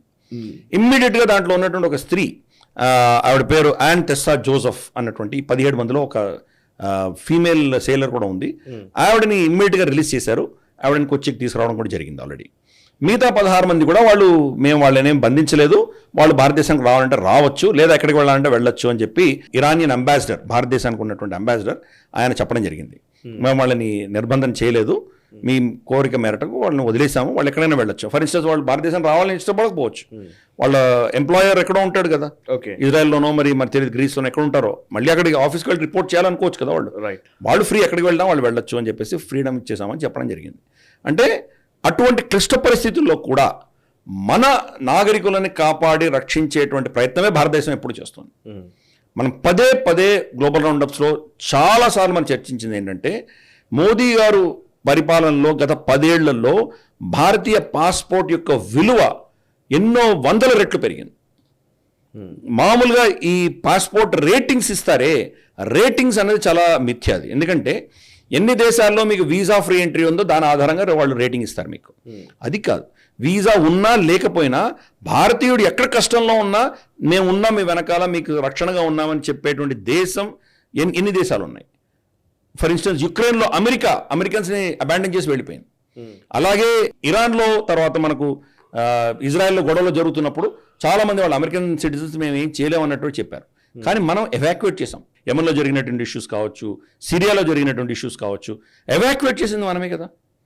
కాబట్టి మన ఒక్క వ్యక్తి అయినా సరే ఈ 17 మంది దాంట్లో ఇరుక్కుంటే కనుక మనకు చాలా ఎప్పుడో వాళ్ళు పంపించవచ్చు. అలా కాదు, ఇమ్మీడియట్ గంట లోపల మనం ఫోన్ చేసి వాళ్ళని విడుదల చేయమని చెప్పి కోరడం జరిగింది. అంటే ఎంత రెస్పెక్ట్ ఇస్తోంది ప్రభుత్వం. ప్రతి భారత పౌరుడు దేశం వదిలి వెళ్ళినటువంటి వాడికి నేనున్నాను, అండగా ఉన్నాను, నీకు రక్షణగా ఉన్నాను అని చెప్పేటువంటి ఈ పాలసీ 10 ఏళ్లుగా మనం చూసాము. దాని యొక్క పర్యవసానం ఇది 17 మందిని తీసుకురావడం అనేది జరుగుతుంది. రైట్ సార్, ఇక మరొక పాజిటివ్ న్యూస్, చాలా అద్భుతమైన news. SpaceX Falcon 9 rocket April 7వ తేదీన టాటా అడ్వాన్స్ సిస్టమ్స్ రూపొందించినటువంటి India's first private sector built sub metre resolution earth observation satellite TSAT-1Aని టెస్లాకి సంబంధించినటువంటి స్పేస్ ఎక్స్తో కొలాబరేట్ అయి దాని శాటిలైట్ ప్రయోగం జరిగింది. ఉపగ్రహాన్ని కక్షలోకి విజయవంతంగా ప్రవేశపెట్టారు. సో ఈ TSAT-1A ఉపయోగం ఏంటి, అండ్ టెస్లా టాటా రెంటి కలయికని ఎట్లా చూడాలి? ఇది చాలా కీలకమైన పార్ట్నర్షిప్ కాబోతున్నది. ఓకే, టెస్లా భారతదేశానికి కనుక వస్తే టాటాను టెస్లా కలిసి కోఆపరేట్ చేసి చిప్స్ చేసే దిశగా కూడా వాళ్ళు ఆల్రెడీ అనౌన్స్మెంట్ చేయడం జరిగింది. Okay, yeah. అలాగే స్పేస్ ఎక్స్ ఫ్లైట్లో టాటా కంపెనీకి సంబంధించినటువంటి కంపెనీ ఒక అద్భుతమైనటువంటి శాటిలైట్ పంపించారు. సబ్-మీటర్ రెజల్యూషన్ అంటే అర్థం చేసుకోవాలి. సబ్-మీటర్ రెజల్యూషన్ అంటే 1 మీటర్ కంటే తక్కువ ఉన్నటువంటి వస్తువులను కూడా ఆ స్పేస్ నుంచి వాళ్ళు స్పష్టంగా చూడగలిగినటువంటి దాని గ్రాన్యులారిటీ ఉన్నటువంటి కెమెరా వాళ్ళ దగ్గర ఉండేది. అంటే 1 మీటర్ దూరంలో ఏముందో మనకు తెలియదు. 1 మీటర్లో ఏమైనా ఉండొచ్చు, మనిషి ఉండొచ్చు, దున్నపోతు ఉండొచ్చు, రాయి ఉండొచ్చు, మనకు తెలియదు. మీటర్ కంటే తక్కువ ఉందంటే కానీ అతను ఎవరో కూడా పిన్ పాయింట్ చేయొచ్చు. ఇతను ఒసామా బిన్ లాదనా, ఇతను నరేంద్ర మోదీ, ఇతను వ్లాడిమిర్ పుటినా కూడా చెప్పొచ్చు మనం. అంత resolution less than 1 metre, 1 metre కంటే తక్కువ ఉన్నటువంటి resolution photograph, image, live feed మనం దాని నుంచి రాగలదు మనకు. కాబట్టి అటువంటి కెపాసిటీ ఉన్నటువంటి శాటిలైట్ పంపించడం జరిగింది. మామూలుగా 1 మీటర్ 2 మీటర్ రెజల్యూషన్ అంటే మనం గూగుల్ ఎర్త్లో మనం చూసుకోవచ్చు, ఫోటోలు పెద్ద ఇష్యూ కాదు. అలాగే మనకు ఓపెన్ ఎండ్లో చాలా మనకు సైట్స్ ఉన్నాయి, దాంట్లో live streaming of lot of sites మనం చూసుకోవచ్చు. లేటెస్ట్ ఎలా ఉందో మనం చూడొచ్చు. For instance Google Earth photos అని ఎప్పుడో కొంత పాతవి అవి. లేటెస్ట్ కూడా మనం చూడడానికి పే ఛానల్స్ ఉన్నాయి. కానీ ఈ సబ్-మీటర్ రెజల్యూషన్ అనేది డిఫెన్స్ వాడుకుంటారు. డిఫెన్స్లో మనకు నిజంగా టెర్రరిస్ట్ ఎక్కడ దాచిపెట్టుకున్నాడు, ఆ చెట్టు వెనకాల దాచిపెట్టుకున్నాడంటే చెట్టు దగ్గర ఉండే కదలికల్ని పసిగట్టి అతన్ని పిన్ పాయింట్ చేసి షూట్ చేయగలిగినటువంటి యాక్యురేట్ ఇన్ఫర్మేషన్ ఇవ్వగలదు అది. సో డిఫెన్స్ పరంగా మనకు 1 మీటర్ కంటే తక్కువ రెజల్యూషన్ ఉన్నటువంటి ఇమేజెస్ ఏవైతే ఉన్నాయో అవి రక్షణ పరంగా చాలా క్రూషియల్ అనమాట. అది ఒక ప్రైవేట్ రంగ సంస్థ టాటాస్ పంపించి మనకు మన దేశానికి రక్షణ కోసం వాళ్ళు సాయం చేస్తున్నారంటే ఇది ఒక మేజర్ అచీవ్మెంట్. ఇదంతా కూడా మనం చూస్తే కానీ గత 3-4 ఏళ్లలో సాధ్యమైంది కదా. అంతకంటే ముందర భారతదేశంలో అంతా కంప్లీట్ ఇస్రోనే చేసేది. ఇస్రోకి ఒక మొనోపలి ఉండేది. కరెక్ట్. ఎప్పుడైతే ఎప్పుడైతే భారత ప్రభుత్వం దీన్ని ప్రైవేట్ రంగానికి ఓపెన్ అప్ చేసిందో ఇప్పుడు రమారమి 40 నుంచి 50 స్టార్టప్ కంపెనీలు వచ్చాయి. ప్లస్ L&T కావచ్చు, రిలయన్స్ కావచ్చు, తర్వాత టాటాస్ కావచ్చు, ఇటువంటి పెద్ద పెద్ద సంస్థలు కూడా దీంట్లో స్పేస్ ఫీల్డ్లో వాళ్ళు ఇన్వెస్ట్ చేయడం మొదలుపెట్టారు. టాటా ఎయిర్టెల్ వాళ్ళు World 1 తోటి కమ్యూనికేషన్ పెట్టుకొని వాళ్ళ శాటిలైట్స్ వాళ్ళు పంపించుకుంటున్నారు. సో సడన్గా భారతదేశం గత 3 ఏళ్లలో ఒక క్వాంటమ్ షిఫ్ట్ అంతా గేర్ చేంజ్ చేసాం మనం. 2nd గేర్ నుంచి 5th గేర్కి వెళ్తున్నాం మనం. సడన్గా మన దగ్గర ఈవెన్ ప్రైవేట్ ప్లేయర్స్ వచ్చి చాలా అద్భుతమైనటువంటి రెజల్యూషన్ ఉన్నటువంటి శాటిలైట్స్ పంపించగలరు. నిజానికి వాళ్ళందరూ సిద్ధంగానే ఉన్నారు, ప్రభుత్వ పాలసీలు అనుగుణంగా లేవు. కరెక్ట్. ఒకసారి మీరు అన్నట్టు సడన్ గా ఇంత షిఫ్ట్ ఎలా వచ్చింది అని అంటే యాక్చువల్లీ సిస్టమ్ ఈజ్ రెడీ, దేశం రెడీగానే ఉంది, దాన్ని నడిపించే వ్యక్తులు రెడీగా లేరు. ఒక వ్యక్తి వచ్చిన తర్వాత ఇవన్నీ మారుతున్నాయి. కరెక్ట్.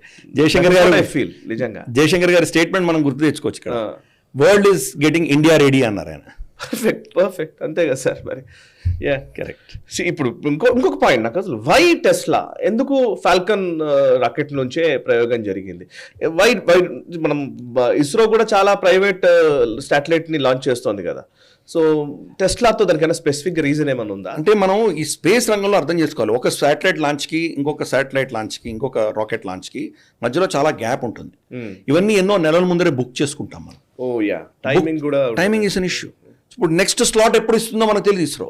ఓకే, ఆల్రెడీ బహుశా వాళ్ళకి నెక్స్ట్ 3-4 లాంచ్లకు సంబంధించినటువంటి శాటిలైట్స్ ఆల్రెడీ ఫిక్స్ అయిపోయి ఉంటాయి. ఇప్పుడు టాటాస్ వెళ్ళి అడిగితే కనుక వాళ్ళు రెడీగా ఉందో లేదో మనకు తెలియదు. కాబట్టి ఎక్కడ ప్రపంచవ్యాప్తంగా దీంట్లో ఏం డిస్ప్యూట్ ఏమి ఉండదు కదా, ఎక్కడైనా సరే ఎవరైనా చేయొచ్చు, కెపాసిటీ ఉంటుంది. ఫర్ ఇన్స్టెన్స్ మనం హెవీ శాటిలైట్స్ని పంపించలేము. Suppose more than 3 tons 4 tons పెద్ద పెద్ద శాటిలైట్స్ పంపించాలంటే బహుశా మనకు అంత కెపాసిటీ లేదు. ఎందుకంటే మన దగ్గర ఉన్న శాటిలైట్స్కి లిమిటెడ్ కెపాసిటీ ఉంది. బహుశా మనం మన ఇస్రో కూడా ఏరియాన్ స్పేస్ రాకెట్ వాడుకుంది, గతంలో సోవియట్ స్పేస్ క్రాఫ్ట్స్ని వాడుకుంది, లేదా అమెరికన్ స్పేస్ క్రాఫ్ట్స్ని వాడుకుంది. అంటే మన కెపాసిటీ కంటే ఎక్కువ వెయిట్ ఉన్నటువంటి కెపాసిటీ ఉన్నటువంటి శాటిలైట్స్ని పంపించాలంటే మిగతా వాళ్ళని వాడుకుంటున్నాం మనం. అలాగే ఈవెన్ అమెరికన్ శాటిలైట్స్ని ఇస్రో కూడా పంపించింది. వాళ్ళ శాటిలైట్ ప్రోగ్రాంలో బహుశా వాళ్ళకు స్లాట్ పోయి ఉండొచ్చు, ఆల్రెడీ బుక్ అయిపోయి ఉండొచ్చు వచ్చే 6-7 నెలలకి. కానీ ఎక్కడో పంపించాలి, ఎక్కడ చూస్తే మన ఇస్రోలో మనకు స్లాట్ ఉంది. సో ఇస్రోలో వాళ్ళు పంపించి ఇస్రో నుంచి వాళ్ళు అమెరికన్ శాటిలైట్స్ కూడా షూట్ చేస్తాం మనం. కాబట్టి ఇదేదో స్పేస్ ఎక్స్ నుంచి వెళ్ళింది కాబట్టి మనకు అంత కెపాసిటీ లేదు అనుకోవడం చాలా తప్పది. ఇది అంటే మనం ట్రైన్ టికెట్స్ బుక్ చేసినట్టు, మనమేమో వందే భారత్లోనే వెళ్ళాలి, అది పైసలు మన దగ్గర ఉన్నాయి కానీ టికెట్ లేదు, ఏం చేస్తాం? ప్యాసింజర్ ట్రైన్లో వెళ్తాం, లేదా ఇంకేదో ఎక్స్ప్రెస్లో వెళ్తాం. ఓకే, మనం అనుకున్నటువంటి గోదావరి ఎక్స్ప్రెస్ కాకపోతే ఇంకో దానికి వెళ్తాం మనం. సో అటువంటిది ఇది. సో అందుకని ఆయన స్పేస్ ఎక్స్ వెళ్ళడం ఒకటి, ప్లస్ ఇంకా మిగతా మన స్పేస్ ఏజెన్సీ దగ్గర వెళ్ళి ఉండొచ్చు. ఆయన స్పేస్ ఎక్స్ దగ్గర ఎందుకు వెళ్ళాలంటే వాళ్ళిద్దరు పార్ట్నర్షిప్ కూడా డెవలప్ అవుతుంది కాబట్టి. కరెక్ట్. అన్ఫార్చునేట్లీ ఈ వారం ఎలాన్ మస్క్ రావాల్సింది భారతదేశానికి, ఏదో కారణాల వల్ల ఆయన రావట్లేదని అనౌన్స్ చేయడం జరిగింది. ఆయన ఈ సంవత్సరంలో ఎప్పుడో నేను మళ్ళీ వస్తాను అని చెప్పి ఆయన చెప్పడం జరిగింది. బహుశా మనకు తెలియదు, చైనా ఒత్తిడి ఉండొచ్చు ఆయన మీద, ఎందుకంటే గ్లోబల్ టైమ్స్ ఆయనకు వ్యతిరేకంగా చాలా ఆర్టికల్స్ రాశారు. మీరు కనుక భారతదేశానికి వెళ్తే టెస్లా అక్కడ మీకు టాలెంట్ లేదు, మీకు సప్లై చైన్ లాజిస్టిక్స్ సరిగా లేవు, ఏదో మన మీద దుమ్మెత్తి పోసారు వాళ్ళు. సో నువ్వు ఇక్కడి నుంచి వెళ్తే మీకు ఏదో రాయితీలు తీసేస్తాం అనేది బెదిరించి ఉండొచ్చు, మనకు తెలియదు దాని మీద ఎటువంటి ఒత్తిడులు ఉన్నాయో. కానీ భారత ప్రభుత్వం సిద్ధంగా ఉంది టెస్లాని భారతదేశంలో ఆహ్వానించడానికి. జాయింట్ వెంచర్ టాటాస్తో పెట్టుకోబోతున్నారు, ఎస్పెషల్లీ చిప్ మ్యానుఫ్యాక్చరింగ్లో. టాటాస్ యొక్క చరిత్రనే అలా ఉన్నది గత 30-40 సంవత్సరాలుగా. ఎస్పెషల్లీ మనకు ఎకానమీ ఓపెన్ అప్ అయిన తర్వాత టాటా కమ్మిన్స్ అని, టాటా మర్సిడీస్ అని ఎన్నో ఇటువంటి మన దేశం వేరే ఇతరత్ర దేశాల నుంచి వచ్చిన కంపెనీలన్నీ కూడా టాటాతో టైప్ పెట్టుకుని వచ్చాయి దేశంలోకి. తర్వాత వాళ్ళు ఇండిపెండెంట్ వెళ్ళిపోయి ఉండొచ్చు. ఫర్ ఇన్స్టెన్స్ ఇప్పుడు Mercedes Benz independent company, first entry మాత్రం టాటా బెంజ్గా వచ్చింది. Very nice. సో అలాగే ఇప్పుడు టాటా టెస్లా బహుశా వాళ్ళిద్దరు కొలాబరేషన్ చేయొచ్చు. కరెక్ట్. ఎస్ సార్, ఇక నెక్స్ట్ అంశము తాలిబాన్ ప్రభుత్వం, ఆఫ్ఘనిస్తాన్లోని ప్రభుత్వం అనాలి లేదా తాలిబాన్ అనాలి, తాలిబాన్ రూల్లో ఉన్నటువంటి ఆఫ్ఘనిస్తాన్ ఒక పాజిటివ్ వార్త అక్కడ నుంచి వచ్చింది. అదేంటంటే హిందూస్ అండ్ సిక్ మైనారిటీస్కి సంబంధించినటువంటి వాళ్ళ భూముల్ని వాళ్ళకే తిరిగి ఇచ్చేస్తూ వాళ్ళు నిర్ణయం తీసుకోవడం జరిగింది. సో చాలా వరకు రిలీజియస్ మైనారిటీస్ పైన, అక్కడ ఉన్నటువంటి హిందువుల పైన, సిక్కుల పైన, వీళ్ళపైన విపరీతమైన దాడులు జరుగుతున్నాయి. చాలా వరకు అన్యాయం జరిగింది వాళ్ళపైన. సో దానికి సంబంధించి ఇప్పుడు ల్యాండ్ని తిరిగి ఇవ్వడానికి తాలిబాన్ ప్రభుత్వం ఒక అధికారికంగానే అంగీకరించింది. ఇది గత వారం జరిగింది, మనం లాస్ట్ వీక్ మనం మాట్లాడలేదు. ప్లీజ్ ఎక్స్ప్లెయిన్ చేస్తారు అదే గురించి. ఇది మళ్ళీ ఇందాక మనం డిస్కస్ చేసినటువంటి నెహ్రూవియన్ నాన్ అలైన్మెంట్కి, మోదీ నాన్ అలైన్మెంట్కి కంపారిజన్ చూడొచ్చు ఇక్కడ మనం. ఎస్, ఎందుకంటే గతంలో మనకు ఉన్నటువంటి నెహ్రూ గారు చనిపోయిన తర్వాత కూడా అదే సిద్ధాంతం నడిచింది కదా. ఆ ఫిలాసఫీ ప్రకారం మనం ఏం చేసామంటే, తాలిబాన్ ఎప్పుడైతే ఆఫ్ఘనిస్తాన్ని టేక్ ఓవర్ చేసిందో వీళ్ళు చెడ్డవాళ్ళు, వీళ్ళు రాక్షసులు అని చెప్పి వాళ్ళతో ఎంగేజ్మెంట్ పెట్టుకోలేదు మనం గతంలో, వాళ్ళని వదిలేసాం మనం. మోదీ ప్రభుత్వం ఏం చేసిందంటే వాళ్ళు ఎంగేజ్మెంట్ పెట్టుకుంది, వాళ్ళు రికగ్నైజ్ చేయలేదు కానీ వాళ్ళతో ఎంగేజ్మెంట్ పెట్టుకుంటున్నాం. మన టెక్నికల్ టీం ఈరోజు కాబుల్లో ఉన్నది, వాళ్ళతో మనం మంత్రాలు చేస్తున్నాం. ఈ పరిస్థితి ఎలా వచ్చిందంటే ఈరోజు తాలిబాన్ మన సహాయంతో పాకిస్తాన్ వ్యతిరేకంగా వాళ్ళు చాలా చేయగలుగుతున్నారు. వాళ్ళు కరెక్ట్, మనకు అస్త్రంగా వాళ్ళు తయారవుతున్నారు.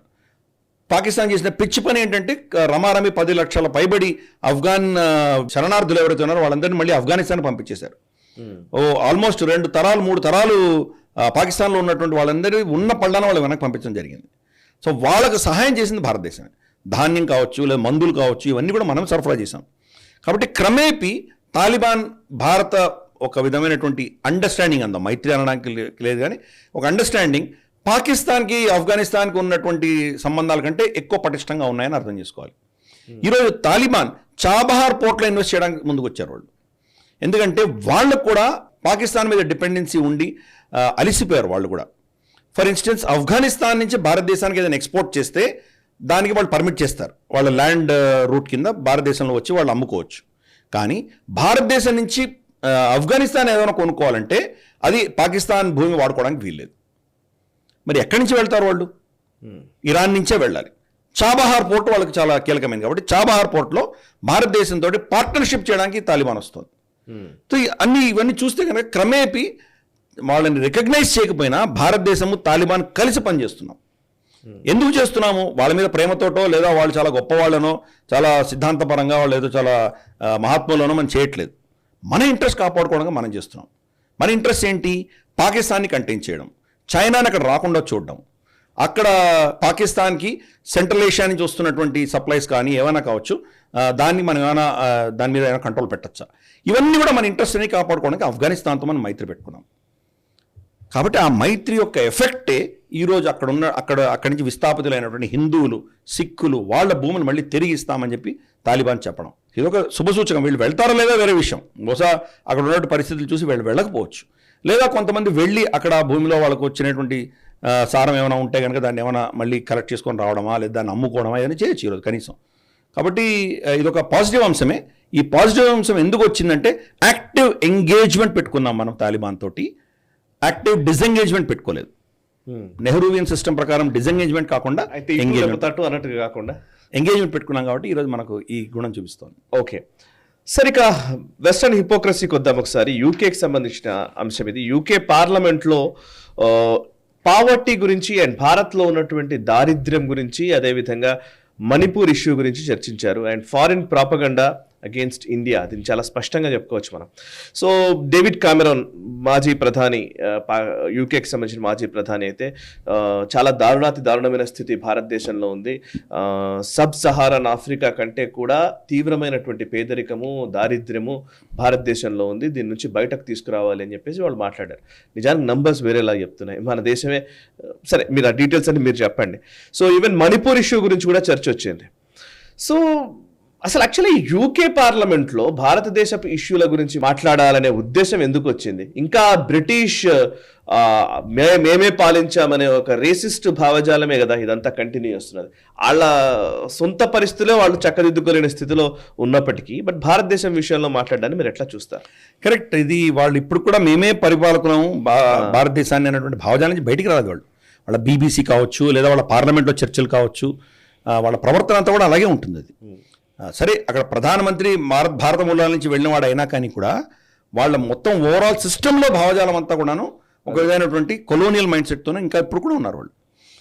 ప్లస్ వాళ్ళ సంతతి నుంచే వెళ్ళినటువంటి 5 దేశాలు కూడాను, ఏదైతే మనం 5 ఐస్ అంటామో, కెనడా కావచ్చు, యూఎస్ఏ కావచ్చు, ఆస్ట్రేలియా, న్యూజిలాండ్, యూకే, ఈ 5 కూడాను మూలం యూకే నుంచే. కాబట్టి వీళ్ళకి అక్కడ కూడా మేమే ఆధిపత్యం చెలాయిస్తున్నాం అన్నటువంటి ఒక భావన ఉంటుంది వాళ్ళకి. నిజంగా స్టాటిస్టిక్స్ చూసామంటే మన దేశంలో జూలై ఎస్పెషలీ కరోనా వచ్చినప్పటి నుంచి, కరోనా కాలంలో కూడా, కరోనా కంటే 1 సంవత్సరం ముందరే ఎక్స్ట్రీమ్ పావర్టీ లైన్ని మనం కంప్లీట్గా నిర్మూలించాము ఈ దేశంలోని అందరూ సర్టిఫై చేసి చెప్తున్నారు.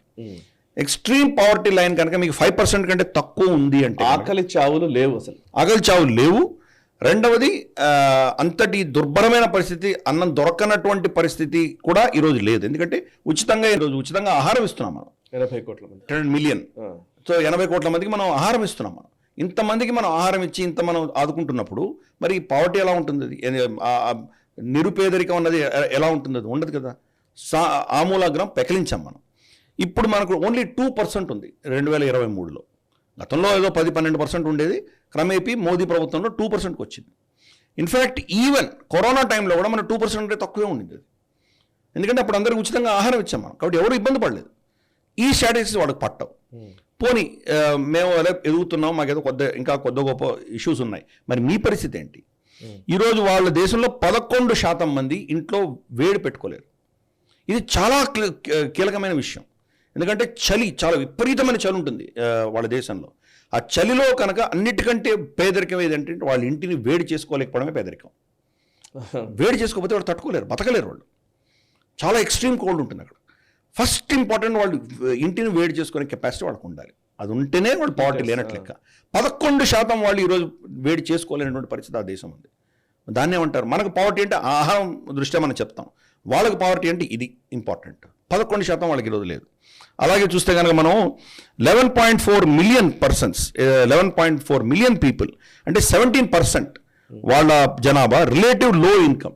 ఎంత లో ఇన్కమ్ అంటే వాళ్ళు ఇల్లు కొనుక్కోలేరు, వాళ్ళు ఏమీ చేయలేరు లిటరల్గా. అంటే ఈరోజు సంపాదన పూట కుడుస్తుంది, ఈరోజు అన్నం వచ్చేసింది అన్నటువంటి పరిస్థితిలో ఉన్నటువంటి వాళ్ళు 17% ఉన్నారు ఆ దేశంలో, యూకేలో. రైట్. సో ఇవన్నీ కూడా చూస్తే కనుక 9.5 మిలియన్ పీపుల్ అంటే 14% అబ్సల్యూట్లీ లో ఇన్కమ్. అంత పరిస్థితిలో వాళ్ళు ఉన్నారు. సో అందుకని ఇటువంటి పరిస్థితులు మీ దేశంలో పెట్టుకొని మీరు మాకు లెక్చర్ ఇస్తున్నారు. మీరు ఇల్లీగల్ ఇమిగ్రెంట్స్ని ఆ దేశంలో తీసుకుని ఈరోజు దాన్ని ఎలా చేయాలో తెలియక ఆఫ్రికాలో ఏదో దేశంలో వెళ్ళి పెడతామని చెప్పి మీరు ప్రచారం చేసుకుంటూ దాన్ని ఏదో తీసుకెళ్లే ప్రయత్నం మీరు చేస్తున్నారు. భారతదేశంలో ఉన్న పావర్టీ గురించి మీరు కామెంట్ చేస్తున్నారు. చాలా దౌర్భాగ్యమైన విషయం ఏంటంటే మన దేశంలో పేదరికాన్ని ఇంట్రడ్యూస్ చేసిందే బ్రిటిషర్స్. బ్రిటిషర్స్ లేకముందు ఇక్కడ పావర్టీ లేదు, పేదరికం లేదు, ఆకలి చావులు ఎవరు చావలేదు. ఎప్పుడు కరువు కాటకాలు వచ్చినా కానీ మనం సమృద్ధిగానే ఉండేది, ఎక్కడో మేనేజ్ చేసుకునేవాళ్ళం, ఏదో చేసుకునేవాళ్ళం. ఆర్టిఫిషియల్గా హ్యూమన్ ఇండ్యూస్డ్ పావర్టీ బ్రిటన్ తీసుకొచ్చింది. మనం సస్యశ్యామలంగా పండుతున్నటువంటి మన పంటలన్నీ కూడాను వాళ్ళ వార్ ఎఫర్ట్స్కి తీసుకెళ్ళిపోయాడు విన్స్టన్ చర్చిల్. ఇక్కడ లక్షలాది మంది చనిపోతే, కోట్లాది మంది చనిపోతే కనుక ఈ ఇండియన్ లైఫ్స్ ఏం పర్వాలేదు, చచ్చిపోతే పర్వాలేదు అని చెప్పి తీసుకెళ్ళినటువంటి క్రూరమైన జాతి మీది. మీరు మాకు పావర్టీ గురించి లెక్చర్ ఇస్తున్నారు. ఒకప్పుడు గోల్డెన్ చిడియా, సోనీకి చిడియా అనేవాళ్ళు. మీరు రాకముందర ప్రపంచంలోనే 12-15% జీడిపి మాది ఉండేది. యాంగస్ మ్యాడిసన్ రిపోర్ట్ చూద్దాం. ఇన్ఫ్యాక్ట్ మొఘల్స్ రాకముందర అయితే మనం 33% ఉండేవాళ్ళం. మొఘల్స్ ఉన్నప్పుడు కూడా 12-15% మనం ఉండేవాళ్ళం. బ్రిటిషర్స్ వచ్చాక 1%కి పడిపోయాం మనం. మమ్మల్ని ఈ స్థితికి తీసుకొచ్చింది నువ్వు నాకు లెక్చర్ ఇస్తే ఎంత అసహ్యంగా ఉంటుంది. నా ఇంటిని నా పంటని దోచుకుని చూడు తిండి లేకుండా ఎలా ఉన్నాడో అని చెప్పి బక్క ప్రాణి అంటే ఎలా ఉంటుంది. అందుకని అంత రేసిస్ట్ భావజాలం ఉన్నటువంటి దేశం అది. కరెక్ట్. మణిపూర్ ఇష్యూ గురించి కూడా మాట్లాడే దాని గురించి చెప్తారు. అది రిలీజియస్ ఇష్యూ అని. Correct, religious issue. మీ దేశంలో ఎవరైనా బర్మింగ్హామ్లో వెళ్ళగలడా? ఎవరన్నా ముస్లిం కాకుండా ఎవరన్నా మీ బర్మింగ్హామ్ సిటీస్లో తిరగలరా వాళ్ళు? ఎంతమంది చిన్న చిన్న పిల్లల్ని గ్రూమింగ్ గ్యాంగ్స్ అక్కడ ఉన్నాయి. నిజంగా ఎన్నో ఏరియాస్ యూకేలో ఈరోజు నో గో జోన్స్ ఉన్నాయి. వైట్ తెల్ల జాతి వాళ్ళు అక్కడ వెళ్ళలేనటువంటి పరిస్థితి. మీరు మాకు లెక్చర్ ఎందుకు ఇస్తున్నారు? మీరు ఈ వివక్షత తీసుకొచ్చి డివైడ్ అండ్ రూల్ అనేది చేసిందే మీరు కదా ఫస్ట్. దాని యొక్క పరిసరాలు ఈరోజు చూస్తున్నాం మనం. ఒక 2 జాతుల మధ్య చిచ్చు పెట్టి కొట్టుకునేలాగా చేసి దానివల్ల లబ్ధి చెంది పరిపాలన చేసినటువంటి నైజం మీకుంది. ఈరోజు మమ్మల్ని లెక్చర్ ఇస్తున్నారు మీరు. ఎంత దౌర్భాగ్యమైన విషయం ఇది. సో అందుకని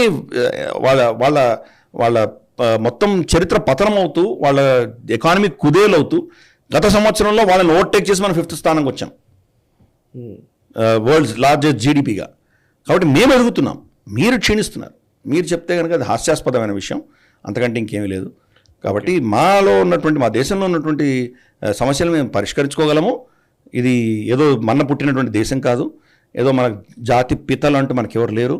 ఇది ఎప్పుడు పుట్టింది ఎవరికి తెలియదు. అనాది, అనంతం, సనాతనం ఇది. కాబట్టి దీనికి లెక్చర్ ఇచ్చేటువంటి అంత సీన్ మీకు లేదు. అలాగే మనం చూస్తే కనుక కెనడాలో రమారమి 6,600 గోల్డ్ బార్స్ దొంగతనం అయ్యాయి.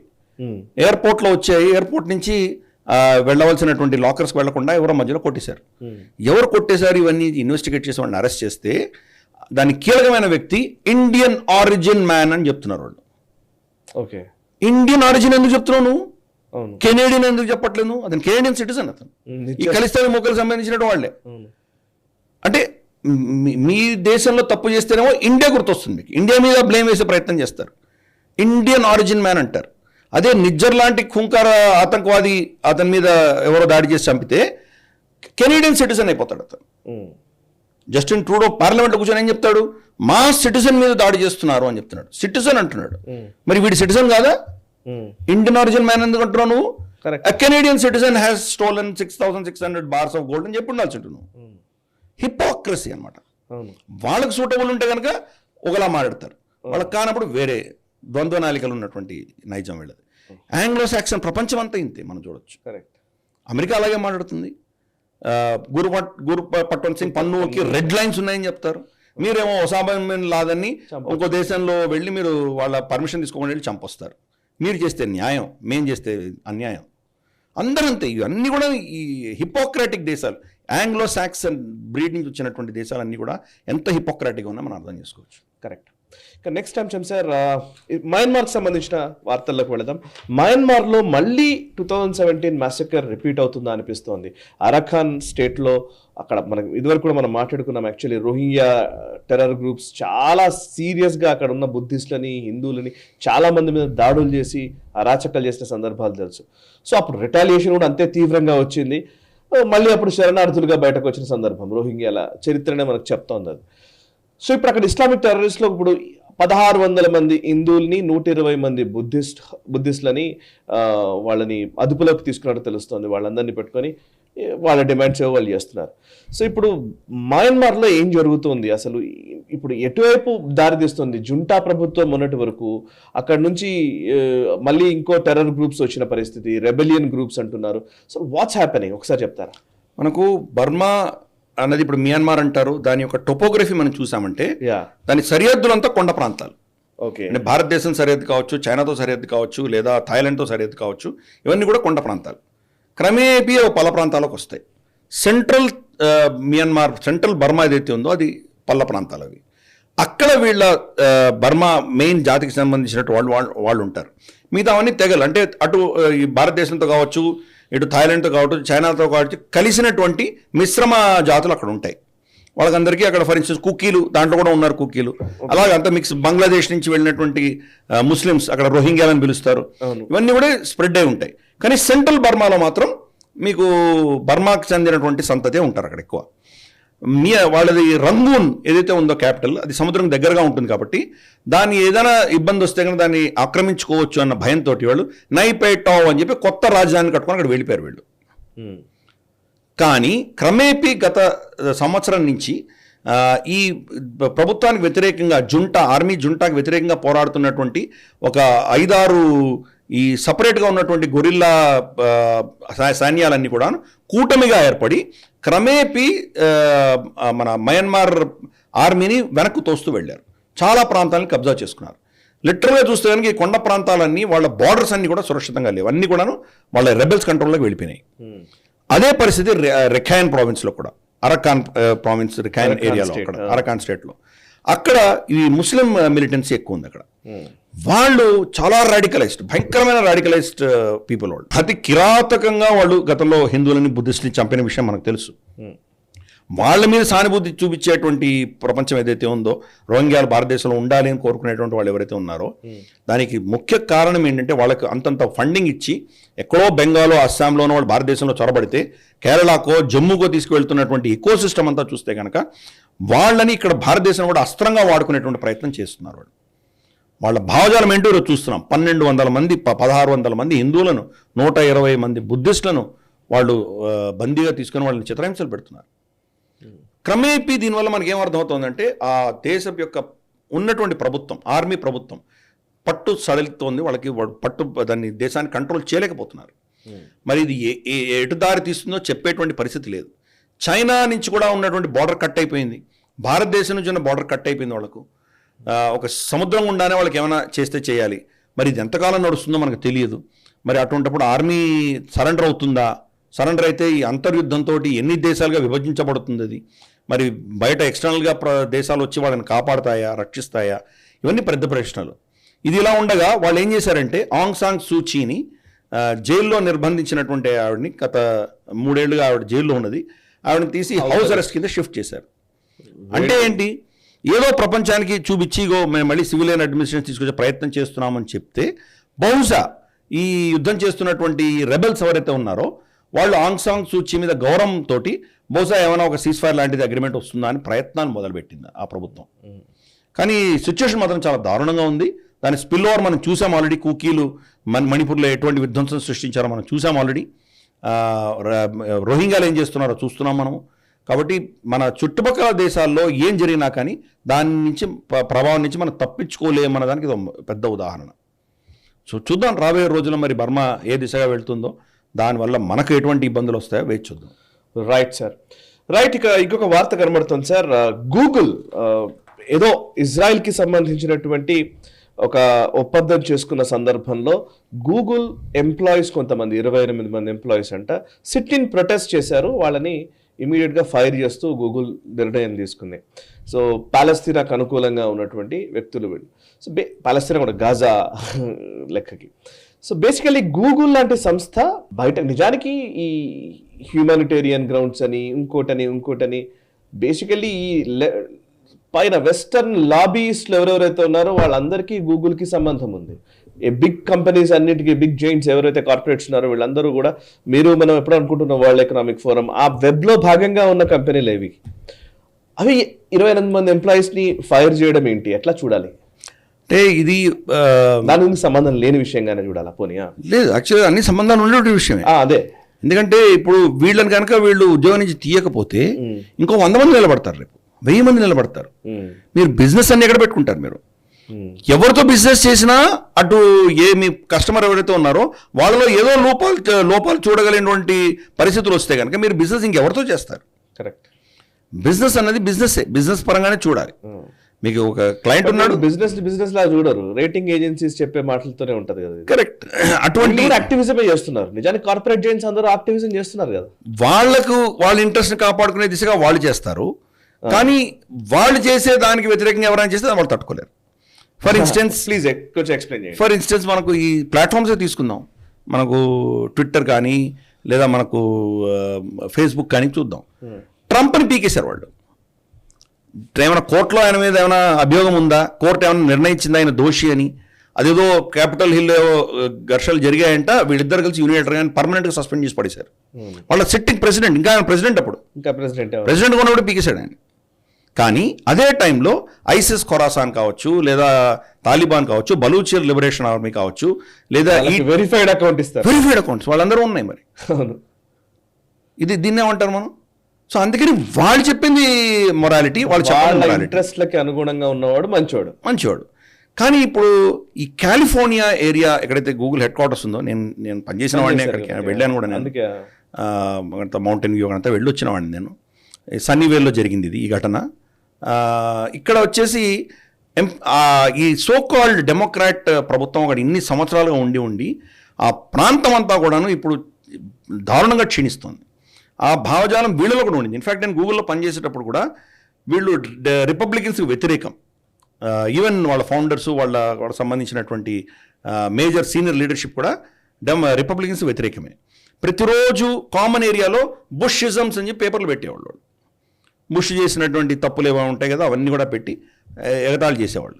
సో డెమోక్రాట్ సపోర్టర్స్, చాలా కోర్ డెమోక్రాట్ సపోర్టర్స్ ఈరోజు they are tasting the medicine, their own medicine. వాళ్ళు పెట్టి పోషించిన భావజాలమే ఈరోజు వాళ్ళకి వచ్చి కూర్చుంది. ఎందుకు? ఇజ్రాయెల్లో ఏం జరుగుతుందో నీకేం పట్టింది? How are you concern? నువ్వు ఉద్యోగం చేస్తున్నావు, నీకు ఇచ్చిన ప్రాజెక్ట్ ప్రకారం నువ్వు చేయాలి, అంతకుమించి నువ్వు మాట్లాడడానికి వీల్లేదు. ఇన్ఫ్యాక్ట్ ఫర్ ఇన్స్టెన్స్ పోర్నోగ్రఫీ సైట్స్లో అడ్వర్టైజ్మెంట్స్ వస్తాయి, లేదా ఇంకా ఇతరత్ర సైట్స్ మీద అడ్వర్టైజ్మెంట్స్ వస్తుంటాయి. గూగుల్కి రెవెన్యూస్ తోటి పని. వాడు ఏం రన్ చేస్తున్నాడో నీకు అనవసరం. వాడు వెబ్సైట్ కరెక్ట్గా ఉన్నాడా లేదా నిర్ణయించేది ప్రభుత్వాలు. సపోజ్ వాడు కనుక ఏదైనా సమాజ విచ్ఛిన్నకరమైనటువంటి కార్యక్రమాన్ని చేస్తుంటే దాన్ని బ్యాన్ చేస్తే ప్రభుత్వాలు చేస్తాయి. ప్రభుత్వమే బ్యాన్ చేయనప్పుడు దాన్ని ఎవరు కాదనాలి? లిక్కర్ అడ్వర్టైజ్మెంట్స్ ఉంటాయి, సిగరెట్ అడ్వర్టైజ్మెంట్స్ ఉంటాయి. అమెరికాలో అయితే మ్యారియోనా ఇటువంటి డ్రగ్స్ కూడా తీసుకోవడానికి వాళ్ళ అడ్వర్టైజ్మెంట్స్ ఉంటాయి. అవన్నీ కూడా గూగుల్ రెవెన్యూ ఇస్తున్నాయి కదా. అవి మారల్గా దాని మొరాలిటీ కూర్చుంటే దాని మీద ఏమవుతుంది పరిస్థితి? నువ్వు ఎలా దాని మీద వెళ్ళగలవు? కొన్ని రూల్స్ పెట్టుకున్నారు వాళ్ళు. ఫర్ ఇన్స్టెన్స్ పీడోఫైల్, చిన్నపిల్లలతోటి ఏదైనా కనుక లైంగికమైన విషయాలు ఉంటాయి కానీ దాన్ని వాళ్ళు దూరం పెడతారు. టెర్రరిజం సంబంధించినవి, అది అమెరికన్ గవర్నమెంట్ ఏ టెర్రరిజం ఉంటుందో దానికి సంబంధించింది. ఇటువంటి ఒక 4-5 అంశాలు మినహాయించి మిగతా అవన్నీ కూడాను అడల్ట్, యాజ్ అన్ అడల్ట్ నేను తాగుతాను, నేను వ్యభిచారం చేస్తాను, నేను ఇంకేదో చేస్తాను, నా ఇష్టం అది. నేను తప్పు చేస్తున్నా లేదా నువ్వెవరు నిర్ణయించడానికి. మొరాలిటీ జడ్జిమెంట్ అనేది బిజినెస్లో ఉండదు అని అర్థం చేసుకోవాలి. ఫస్ట్ బిజినెస్ అన్న తర్వాత బిజినెస్సే, మీకు పైసలు కావాలి. సో అందుకని అటువంటప్పుడు వీళ్ళు నిర్ణయించి వీళ్ళే స్వయంగా నిర్ణయించి జెనోసైడ్ చేస్తున్నటువంటి దేశానికి వ్యతిరేకంగా మనం ఉండాలి, వాళ్ళతో మీరు కాంట్రాక్ట్ చేయకూడదు అని చెప్తే ఇంకెక్కడ పోతారు? ఈ కంపెనీలన్నిటికీ మేజర్ బిజినెస్ వస్తుంది చైనా నుంచి. మరి చైనా యొక్క హ్యూమన్ రైట్స్ బ్యాక్గ్రౌండ్ ఎలా ఉంది? అంత దూరం ఎందుకు? అమెరికా హ్యూమన్ రైట్స్ ఎంత గొప్పగా ఉంది. వాళ్ళు ఆఫ్ఘనిస్తాన్లో ఎన్ని వేల మందిని చంపారు, సిరియాలో ఎంతమందిని చంపారు వాళ్ళు వియట్నాంలో కెమికల్ బాంబులు వేశారు. మానవాళి పుట్టిన తర్వాత అట్లీస్ట్ మనకు తెలిసి 200-300 సంవత్సరాల్లో న్యూక్లియర్ బాంబుని వేసినట్టు మనుషుల మీద ప్రయోగం చేసినట్టు ఏకైక దేశం అమెరికా. వాళ్ళు మనకు నీతులు ఎందుకు చెప్తున్నారు వాళ్ళు? కాబట్టి మీరు ఉద్యోగంగా ఉన్నప్పుడు ఉద్యోగంగా ఉండండి, స్టూడెంట్గా ఉన్నప్పుడు స్టూడెంట్గా ఉండండి, యాక్టివిజంగా ఉన్నప్పుడు యాక్టివిజంగా ఉండండి. మిక్స్ చేయడానికి వీల్లేదు. సో మీకు ఆల్రెడీ మీరు సంతకం పెట్టారు కాంట్రాక్ట్లో ఇవన్నీ చేయనని సంతకం పెట్టిన తర్వాత మళ్ళీ పొలిటికల్ యాక్టివిజం చేస్తే వాళ్ళు ఎందుకు ఊరుకుంటారు? అంతే. Right sir. ఇది చాలా దారుణంగా అనిపించింది సార్ ఈ వార్త. నిజంగా స్విస్ ఎన్జిఓ పబ్లిక్ ఐ ఒక రిపోర్ట్ని రిలీజ్ చేసింది. And at the same time international baby food action network IBFAN వీళ్ళిద్దరి నిర్ధారణ ఏంటి అని అంటే, యాక్చువల్లీ పబ్లిక్ ఐ రాసినటువంటి ఒక ఇన్వెస్టిగేషన్ రిపోర్ట్ టైటిలే sugar for Nestle not all babies are equal.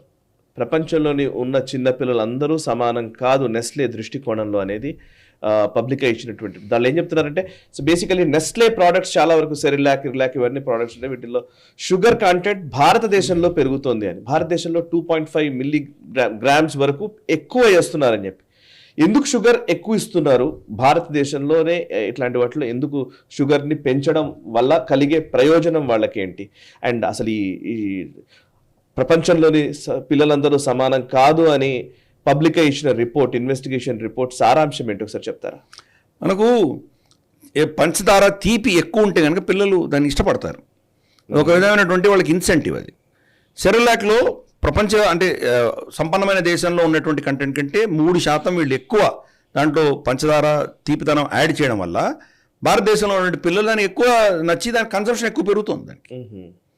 ఇప్పుడు లిటరల్గా చెప్పాలంటే సెరిలాక్ తర్వాత ఇంకేమైనా గతంలో ఫారెక్స్ అవి ఉండేవి, ఇవన్నీ ఇప్పుడు డౌన్ అయిపోయాయి. మనకు చిన్నపిల్లలకి పెట్టాలంటే లిటరల్గా సెరిలాక్ మోనోపోలీ వచ్చేసింది దేశంలో లిటరల్గా చెప్పాలంటే. దానికి కారణం ఏంటంటే కంపల్సరీ ప్రోడక్ట్ అయిపోయింది. అది ఒక లైఫ్ స్టైల్ ఇష్యూ. మీ పిల్లలు పెట్టట్లేదా, సెరిలాక్ పెట్టట్లేదా, అలా తయారైంది. అది తల్లి పాల కంటే మించింది ఏం లేదు. తర్వాత మనకు పోషకాహార పదార్థాలు మనకు చాలా ఉన్నాయి, న్యాచురల్ ఫుడ్స్ మనకు చాలా ఉన్నాయి. మన పెద్దలు చాలా చెప్పారు ఎటువంటి ఆహారాలు ఏ వయసులో పెట్టాలి, ఏ నెలలో ఎటువంటి పెట్టాలని చెప్పారు. మన ఆయుర్వేదం బాగా చెప్తుంది. దాన్ని ఎప్పుడో మర్చిపోయాం మనం. సెరిలాక్ 3% షుగర్ వల్లనే మనం యాక్చువల్గా చూసామంటే పంచదార అనేది తయారైంది చాలా కెమికల్స్ పెట్టి దాన్ని క్లీన్ చేసి దాన్ని ప్రాసెస్ చేసి తీసుకొస్తారు దాన్ని. అంతకంటే ముందర మనం న్యాచురల్గా వచ్చేటువంటి బెల్లం ఉండేది లేదా తేనె ఉండేది, ఈ రెండే తీపి పదార్థాలు ఉండేవి. ఎప్పుడైతే షుగర్ చేశారో అప్పటి నుంచి గత రమారమి 150 సంవత్సరాలలో కనీసం అంటే కొన్ని 1000% కంటే ఎక్కువ మనకు డయాబెటీస్ పెరిగింది. మధుమేహం అంటాం. గతంలో ఉండేది కానీ చాలా అడపాదడపా అక్కడెక్కడ ఉండేవి. ఈ షుగర్ కన్సంప్షన్ తర్వాత భయంకరంగా పెరిగింది. ప్లస్ దాంట్లో ఉన్న కెమికల్స్ వల్ల క్యాన్సర్స్ పెరుగుతున్నాయి. అంటే అది ఒకటే కారణం నేను అనట్లేదు, మన ఆహార పదార్థంలో ఉన్నటువంటి కెమికల్స్ కూడా అన్నిట్లలో ఏదో ఒకటి కెమికల్స్ వచ్చేసింది. కాబట్టి షుగర్ అనేది చాలా కీలకమైంది. క్యాన్సర్లో షుగర్ పార్టికల్స్ని తింటూ ఉంటుంది క్యాన్సర్ అది. కాబట్టి షుగర్ అనేది చాలా డేంజరస్. ఇంత చిన్న వయసులో పిల్లలకి, రోజుల పిల్లలకు, నెలల పిల్లలకు మీరు సెరిలాక్ పెట్టి దాంట్లో 3% ఎక్కువ షుగర్ యాడ్ చేస్తూ పోతే మరి వాళ్ళు జీవితంలో ఎంతో తొందరగా వాళ్ళు డయాబెటీస్ వచ్చేస్తుందో మనం అర్థం చేసుకోవచ్చు. వాళ్ళ ఆరోగ్యాలు ఎలా ఉంటాయో అర్థం చేసుకోవచ్చు. దాన్ని టెక్నికల్గా నెస్లే ఏం చెప్తోందంటే భారతదేశంలో ఈ పర్సెంటేజ్ ఎంత % ఉండాలి అని చెప్పి ఎటువంటి చట్టం లేదు కాబట్టి మేము యాడ్ చేసామని చెప్తున్నారు. మిగతా దేశాల్లో చట్టాలు ఉన్నాయి కాబట్టి మేము దాని అనుగుణంగా వెళ్తున్నామని చెప్తున్నారు. అంటే ఆ రిపోర్ట్ చెప్పినట్లు అమెరికాలోనో యూరోప్లోనో ఉన్న పిల్లవాడికిను భారతదేశంలో ఉన్న పిల్లవాడికి తేడా ఉన్నది, అందరూ సమానం కాదు అని స్పష్టంగా అర్థమవుతుంది. సో బిజినెస్ ఇంట్రెస్ట్ కోసం ఏమైనా చేస్తారు వాళ్ళు.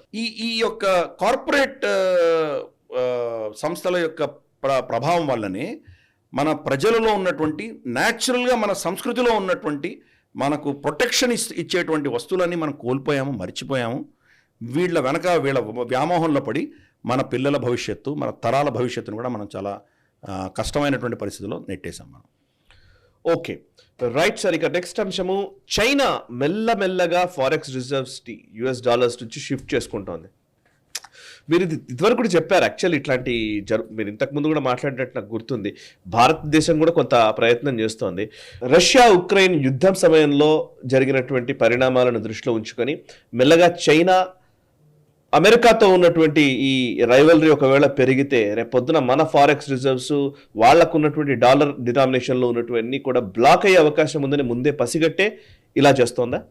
తప్పకుండా. ఎందుకంటే రష్యాకి ఏం జరిగిందో వీళ్ళు చూశారు. అవును, రష్యా యుక్రెయిన్ మీద దాడి మొదలు పెట్టంగానే రష్యాకు ఉన్నటువంటి ఫారెక్స్ రిజర్వ్స్, డాలర్లో ఉన్నటువంటి రిజర్వ్స్ అన్నింటిని కూడాను వెస్ట్ ఫ్రీజ్ చేసేసింది. అమెరికాను, యూకే, యూరోప్ వీళ్ళందరూ ఫ్రీజ్ చేసేసారు. వాళ్ళకి ఎంతో $200-300 బిలియన్ ఉండేవి, అవన్నీ కూడా ఫ్రీజ్ చేసేసారు. అవును. రేపు చైనా కానీ అటువంటి ఘర్షణ వాతావరణంలో దిగితే వాళ్ళకు కూడా వాళ్ళకు ఉన్నటువంటి రిజర్వ్స్ ఫ్రీజ్ చేసేటువంటి ప్రమాదం ఉంది అని వాళ్ళకి అర్థమైంది. అందుకని వాళ్ళు క్రమేపీ అక్కడికి షిఫ్ట్ అయ్యే ప్రయత్నాలు చేస్తున్నారు. ఒకటేం చేస్తున్నారు, వాళ్ళ బంగారు నిల్వలు పెంచుకునే ప్రయత్నాలు చేస్తున్నారు వాళ్ళు. రెండేం చేస్తున్నారు, అమెరికాలో ఉన్నటువంటి వాళ్ళ ట్రెజరీ ఇన్వెస్ట్మెంట్స్ తగ్గించే ప్రయత్నం చేస్తున్నారు. మూడవది ఏం చేస్తున్నారు, డాలర్కి ప్రత్యామ్నాయం కోసం ప్రయత్నం చేస్తున్నారు. చాలా దేశాలతోటి వాళ్ళు యువాన్లోనే ట్రేడింగ్ చేయండి అని చెప్తున్నారు, ఆ ప్రయత్నం చేస్తున్నారు. నాలుగవది ఏం చేస్తున్నారు, వాళ్ళు బ్రిక్స్ కరెన్సీ తీసుకొచ్చే ప్రయత్నం చేస్తున్నారు. భారతదేశం కూడా దాంట్లో భాగస్వామి కాబట్టి ఇంకొక ప్రత్యామ్నాయం, డాలర్కి ప్రత్యామ్నాయం తీసుకొచ్చే ప్రయత్నం చేస్తున్నారు. ఇటువంటి చర్యలు అన్నీ చేసి వాళ్ళ అమెరికాతో ఉన్నటువంటి రిస్క్ని తగ్గించేటువంటి ప్రయత్నం చేస్తున్నారు. మేనేజ్ చేసుకోగలము రిస్క్ అన్న పరిస్థితి వచ్చిన రోజు తైవాన్ మీద వాళ్ళు దాడి చేస్తారు. ఇవన్నీ చేయకముందరే తైవాన్ మీద దాడి చేస్తే కనుక బహుశా అమెరికా చేసిన ఆంక్షలకి చైనా మళ్ళీ చాలా తీవ్రంగా నష్టపోయేటువంటి ప్రమాదం ఉంది. అందుకని ముందస్తుగా చేస్తున్నారు. భారతదేశం కూడా మోదీ గారు వచ్చినప్పటికీ ఇప్పటికీ మనం రమారమి 400 టన్నులు యాడ్ చేసుకున్నాం. మన గోల్డ్ రిజర్వ్స్లో యాడ్ చేసాం. మనం క్రమేపీ యాడ్ చేస్తున్నాం. అలాగే మన బాస్కెట్ ఆఫ్ కరెన్సీస్ అంటారు, మన ఫారెక్స్ కరెన్సీలో గతంలో 70-75% డాలర్సే ఉండేవి. ఇప్పుడు దాన్ని 50-55% తీసుకొచ్చాం. మనం క్రమేపీ రిస్క్ని డీరిస్క్ చేస్తున్నాం. చైనా కూడా అదే ప్రయత్నం చేస్తుంది. కానీ చైనాకు అర్జెన్సీ ఏంటంటే వాళ్లకు వెస్ట్ తోటి, అమెరికా తోటి యుద్ధం తొందరగా వచ్చేటువంటి సూచనలు మనకు కనిపిస్తున్నాయి. ఫిలిప్పైన్స్ విషయం కావచ్చు, లేదా కొరియా విషయంలో కావచ్చు, తైవాన్ విషయంలో కావచ్చు, లేదా ట్రేడ్ వార్ వాళ్ళిద్దరి మధ్యలో జరుగుతున్నటువంటి ఇష్యూస్లో కావచ్చు, ఏదో అంశంలో వాళ్ళకి ఏదో ఘర్షణ వచ్చేటువంటి ప్రమాదం ఉంది. షీ జిన్పింగ్, డెంగ్ షాఓపింగ్ చెప్పినటువంటి పద్ధతికి వ్యతిరేకంగా ఆయన చేస్తున్నటువంటి చర్యలు మనం చూస్తున్నాం. బిడ్ యువర్ టైం అని చెప్పాడు, నీ శక్తిని పెంచుకో, అంతవరకు శక్తి లేనట్టుగానే ప్రవర్తించు అని వాళ్ళ పెద్దలు చెప్పిన దాన్ని విస్మరించి నేను చాలా శక్తివంతుడిని అని ప్రగల్భాలు పలకడం మొదలుపెట్టాడు షీ జిన్పింగ్. కాబట్టి క్రమేపీ ఈ డీకోప్లింగ్ చేయవలసినటువంటి ఆవశ్యకత ఆయనకు సడన్గా గుర్తొచ్చింది, అర్థమైంది దానికి. రష్యా యుక్రెయిన్ యుద్ధం తర్వాత తెలుసుకున్నటువంటి మొట్టమొదటి లెసన్ ఇది. కాబట్టి క్రమేపీ దాన్ని వాళ్ళు దేశాన్ని ఆ దిశగా తీసుకెళ్తున్నాడు ఆయన. Okay, right sir. ఇక యుఎస్కి సంబంధించినటువంటి వార్తలకు వెళతాం. వెస్ట్ వర్జీనియా స్టేట్ ట్రెజరర్ అయినటువంటి రిలీ మూర్ ఒక స్టేట్మెంట్ కూడా ఇచ్చారు. యాక్చువల్లీ వెస్ట్ వర్జీనియా స్టేట్ వాళ్ళకు సంబంధించినటువంటి స్టేట్ కాంట్రాక్ట్స్ కావచ్చు, ఏదైనా సరే బిలియన్స్ ఆఫ్ డాలర్స్ ఏదైతే కాంట్రాక్ట్స్ ఇస్తారో అవన్నీ కూడా ఒక 4 మేజర్ ఫినాన్షియల్ ఇన్స్టిట్యూషన్స్ అయినవి, city group, TD bank, HSBC and northern trust company, వీటికి బ్యాన్ చేస్తూ వెస్ట్ వర్జీనియా స్టేట్ నిర్ణయం తీసుకుంది. కారణం ఏంటయ్యా అంటే ఎన్విరాన్మెంటల్ పాలసీస్కి సంబంధించి ఈ మధ్యకాలంలో కార్బన్ ఎమిషన్ పెరిగిపోయింది అండ్ కోల్ విపరీతంగా బర్న్ చేస్తున్నాము అండ్ వాళ్ళ ఆ బ్యాంకుల ఎన్విరాన్మెంటల్ పాలసీస్ సరిగ్గా నిజానికి ఏదైతే స్టాండర్డ్స్ ప్రకారం ఉండాలో వాటికి లేవని. నిజానికి ఫైనాన్షియల్ ఇన్స్టిట్యూషన్స్, ఎన్విరాన్మెంటల్ పాలసీస్, ఈ రెండుకి నాకైతే కన్ఫ్యూజన్ ఉంది. Please explain me. మనకి ఎలాగైతే మనకు సిబిల్ రేటింగ్ ఉందో, అవును, అలాగే మనకు క్రిసిల్ రేటింగ్ అని ఇటువంటి చాలా రేటింగ్స్ ఉంటాయి. సిబిల్ రేటింగ్ మనకు చాలా క్రూషియల్. మీరు గతంలో అప్పులు సరిగా కట్టారా లేదా, ఎన్ని డిఫాల్ట్ చేశారు, ఇటువంటివన్నీ అంశాలు పరిగణనలో తీసుకుని మీకు అప్పు ఎంత ఇవ్వాలి, ఏ రేటుకి ఇవ్వాలి, ఇవ్వాలా వద్దా, ఇవన్నీ నిర్ణయించడం అనేది మనం మన దేశంలో కూడా చూస్తాం. అది ఏంటి, మీ ఆర్థిక పరిస్థితి ఆధారంగా తీసుకునే నిర్ణయం. కట్టగలవా లేదా, గతంలో నీ చరిత్ర ఎలా ఉంది, చరిత్ర ఏంటి, అంతే కదా. అంతే. ఇప్పుడు ఏం చేశారంటే వాళ్ళు ESG అని ఒక కొత్తది ఒక స్టాండర్డ్ ఇంట్రడ్యూస్ చేశారు, ఎన్విరాన్మెంటల్ సోషల్ అండ్ గవర్నెన్స్ అని ఒకటి పెట్టారు. ఆ ESG సర్టిఫికేషన్ ప్రకారం మీరు కనుక మీ సంస్థ కనుక దాంట్లో తక్కువ మార్కులు వస్తే మీకు అప్పులు తక్కువ ఇవ్వడము లేదా ఎక్కువ ఇంట్రెస్ట్లో ఇవ్వడము ఇటువంటివి చేస్తారు. మరీ తక్కువ అంటే మీకు అప్పులు కూడా పుట్టవు. అటువంటివన్నీ చేయడం మొదలుపెట్టారు. వివేక్ రామస్వామి ఒక కంపెనీ ఏదైతే ఉందో, ఎక్కడైతే ఆయన ఫండింగ్ చేసేవాడు చాలా కంపెనీలకి, ఎవరైతే ఈ ESG బాధితులు ఎవరైతే ఉన్నారో వాళ్ళకి ఫండింగ్ ఇచ్చేవాడు. అంటే నువ్వు ఎన్వైరన్మెంట్ గురించి దీని గురించి పట్టించుకోవద్దు. For instance coal fired, suppose మీ కంపెనీలో ఏదో క్లీన్ ఎనర్జీ లేదు, మీ ఏదో విండ్ ఎనర్జీను సోలార్ ఎనర్జీ పెట్టలేదు, మీకు కొన్ని పాయింట్లు తగ్గిపోతాయి. మీ స్టాఫ్ ఇంతమంది ఉన్నారు, తలా రోజుకి 2 బకెట్లు మాత్రమే నీళ్లు వాడాలి, మీరు 5 బకెట్లు వాడారు, మీ స్కోర్ తగ్గిపోతుంది. మీరు దాన్ని రీసైక్లింగ్ చేస్తున్నారు లేదా ఎనర్జీ చేయకపోతే మీకు స్కోర్ తగ్గిపోతుంది. ఇటువంటివన్నీ పనికిమాలినటువంటి రూల్స్ అన్ని పెట్టి దేశవ్యాప్తంగా వాళ్ళు బిజినెసెస్ని కంట్రోల్ చేసేటువంటి ప్రయత్నం చేస్తున్నారు. వాళ్ళు ఫోర్స్ఫుల్గా గతి లేని పరిస్థితుల్లో కంపెనీలన్నీ కూడా దీన్ని ఇంప్లిమెంట్ చేసేటువంటి పరిస్థితి. వెస్ట్ వర్జీనియా రిపబ్లికన్ స్టేట్ అవడంతో వాళ్ళు ఏం చేశారంటే ఈ పిచ్ మాకు అనవసరం, మేము బిజినెస్గానే ట్రీట్ చేస్తాము, ఈ బ్యాంకులు ఎవరైతే ఈఎస్జీ స్కోర్ ఉంటేనే మేము అప్పులు ఇస్తామంటారో వాళ్లకు మేము మా కాంట్రాక్ట్స్ వెళ్ళేటువంటి పరిస్థితి మేము రిజెక్ట్ చేస్తున్నామని వాళ్ళు చట్టాన్ని తీసుకొచ్చారు. దాన్ని రిజెక్ట్ చేసి పడేశారు. సో వెస్ట్ వర్జీనియా ప్రభుత్వం ఇచ్చేటువంటి కాంట్రాక్ట్లు ఈ బ్యాంకులు ఫండింగ్ చేయలేవు, వాళ్ళని తీసేశారు, దాని నుంచి ఆ సిస్టమ్ నుంచి బయటకు తీసేశారు. చాలా శుభపరిణామం ఇది. రాబోయే రోజుల్లో మన మీద కూడా, మన దేశం మీద కూడా ఇటువంటి పనికిమాలిన భావజాలు రుద్దేటువంటి ప్రయత్నాలు జరుగుతాయి. రఘురామ్ రాజన్ లాంటి వాళ్ళు కనుక మళ్ళీ ఇక్కడ గవర్నర్గా వస్తే ఇటువంటివి తప్పకుండా వాళ్ళకి ఇంప్లిమెంట్ చేసి తీరుతారు.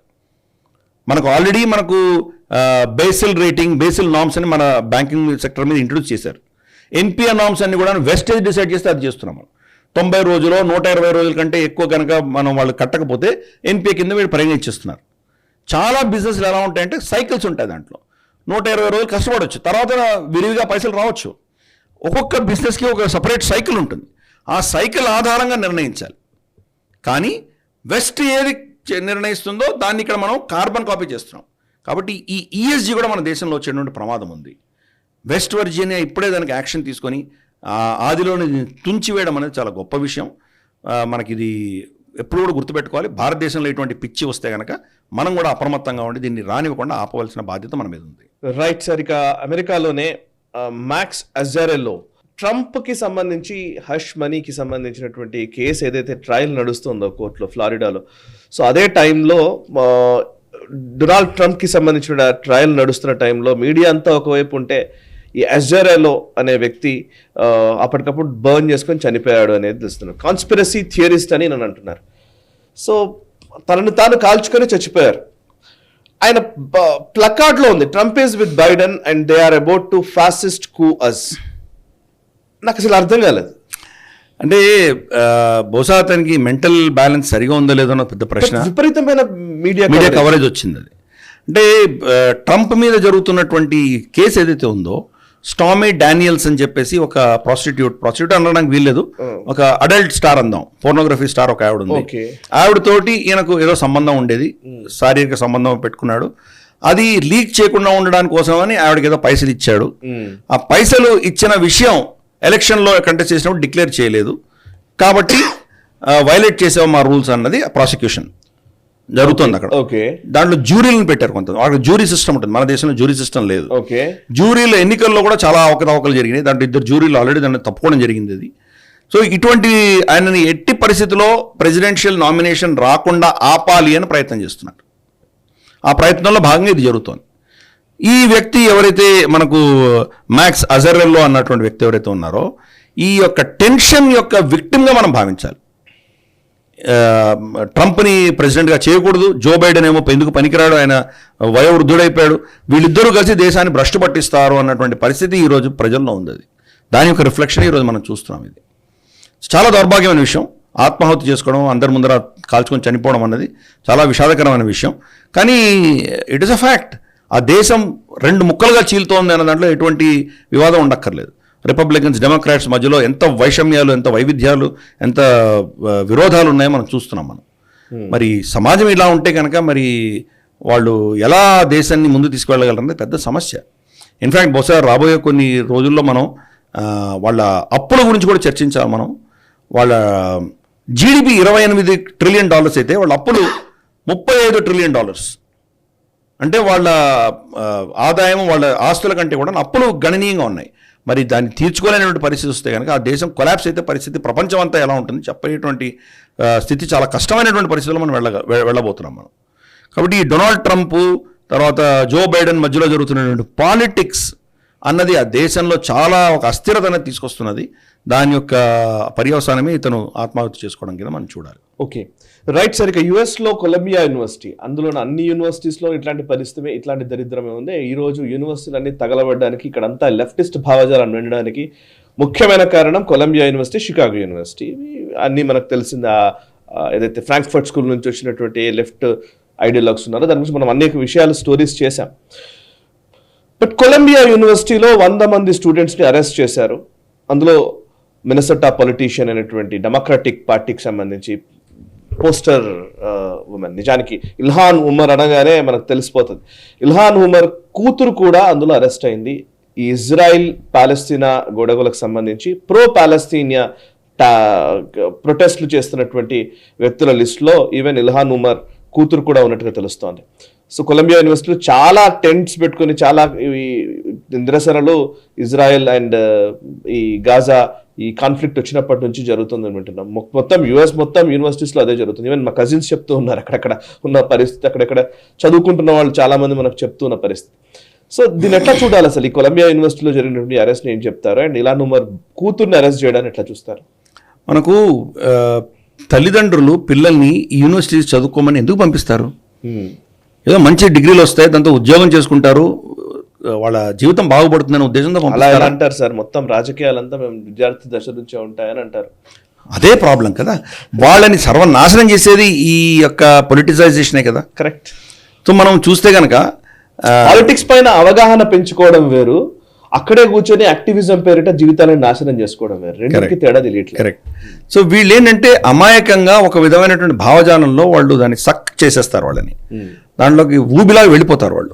దానివల్ల ఈ ప్రమాదాలు వస్తున్నాయి. ఆ కొలంబియా యూనివర్సిటీలో మనకు ఎవరికైనా అడ్మిషన్ కావాలంటే సంవత్సరానికి రమారమి 80,000 నుంచి $1,00,000 వరకు ఖర్చు అవుతుంది.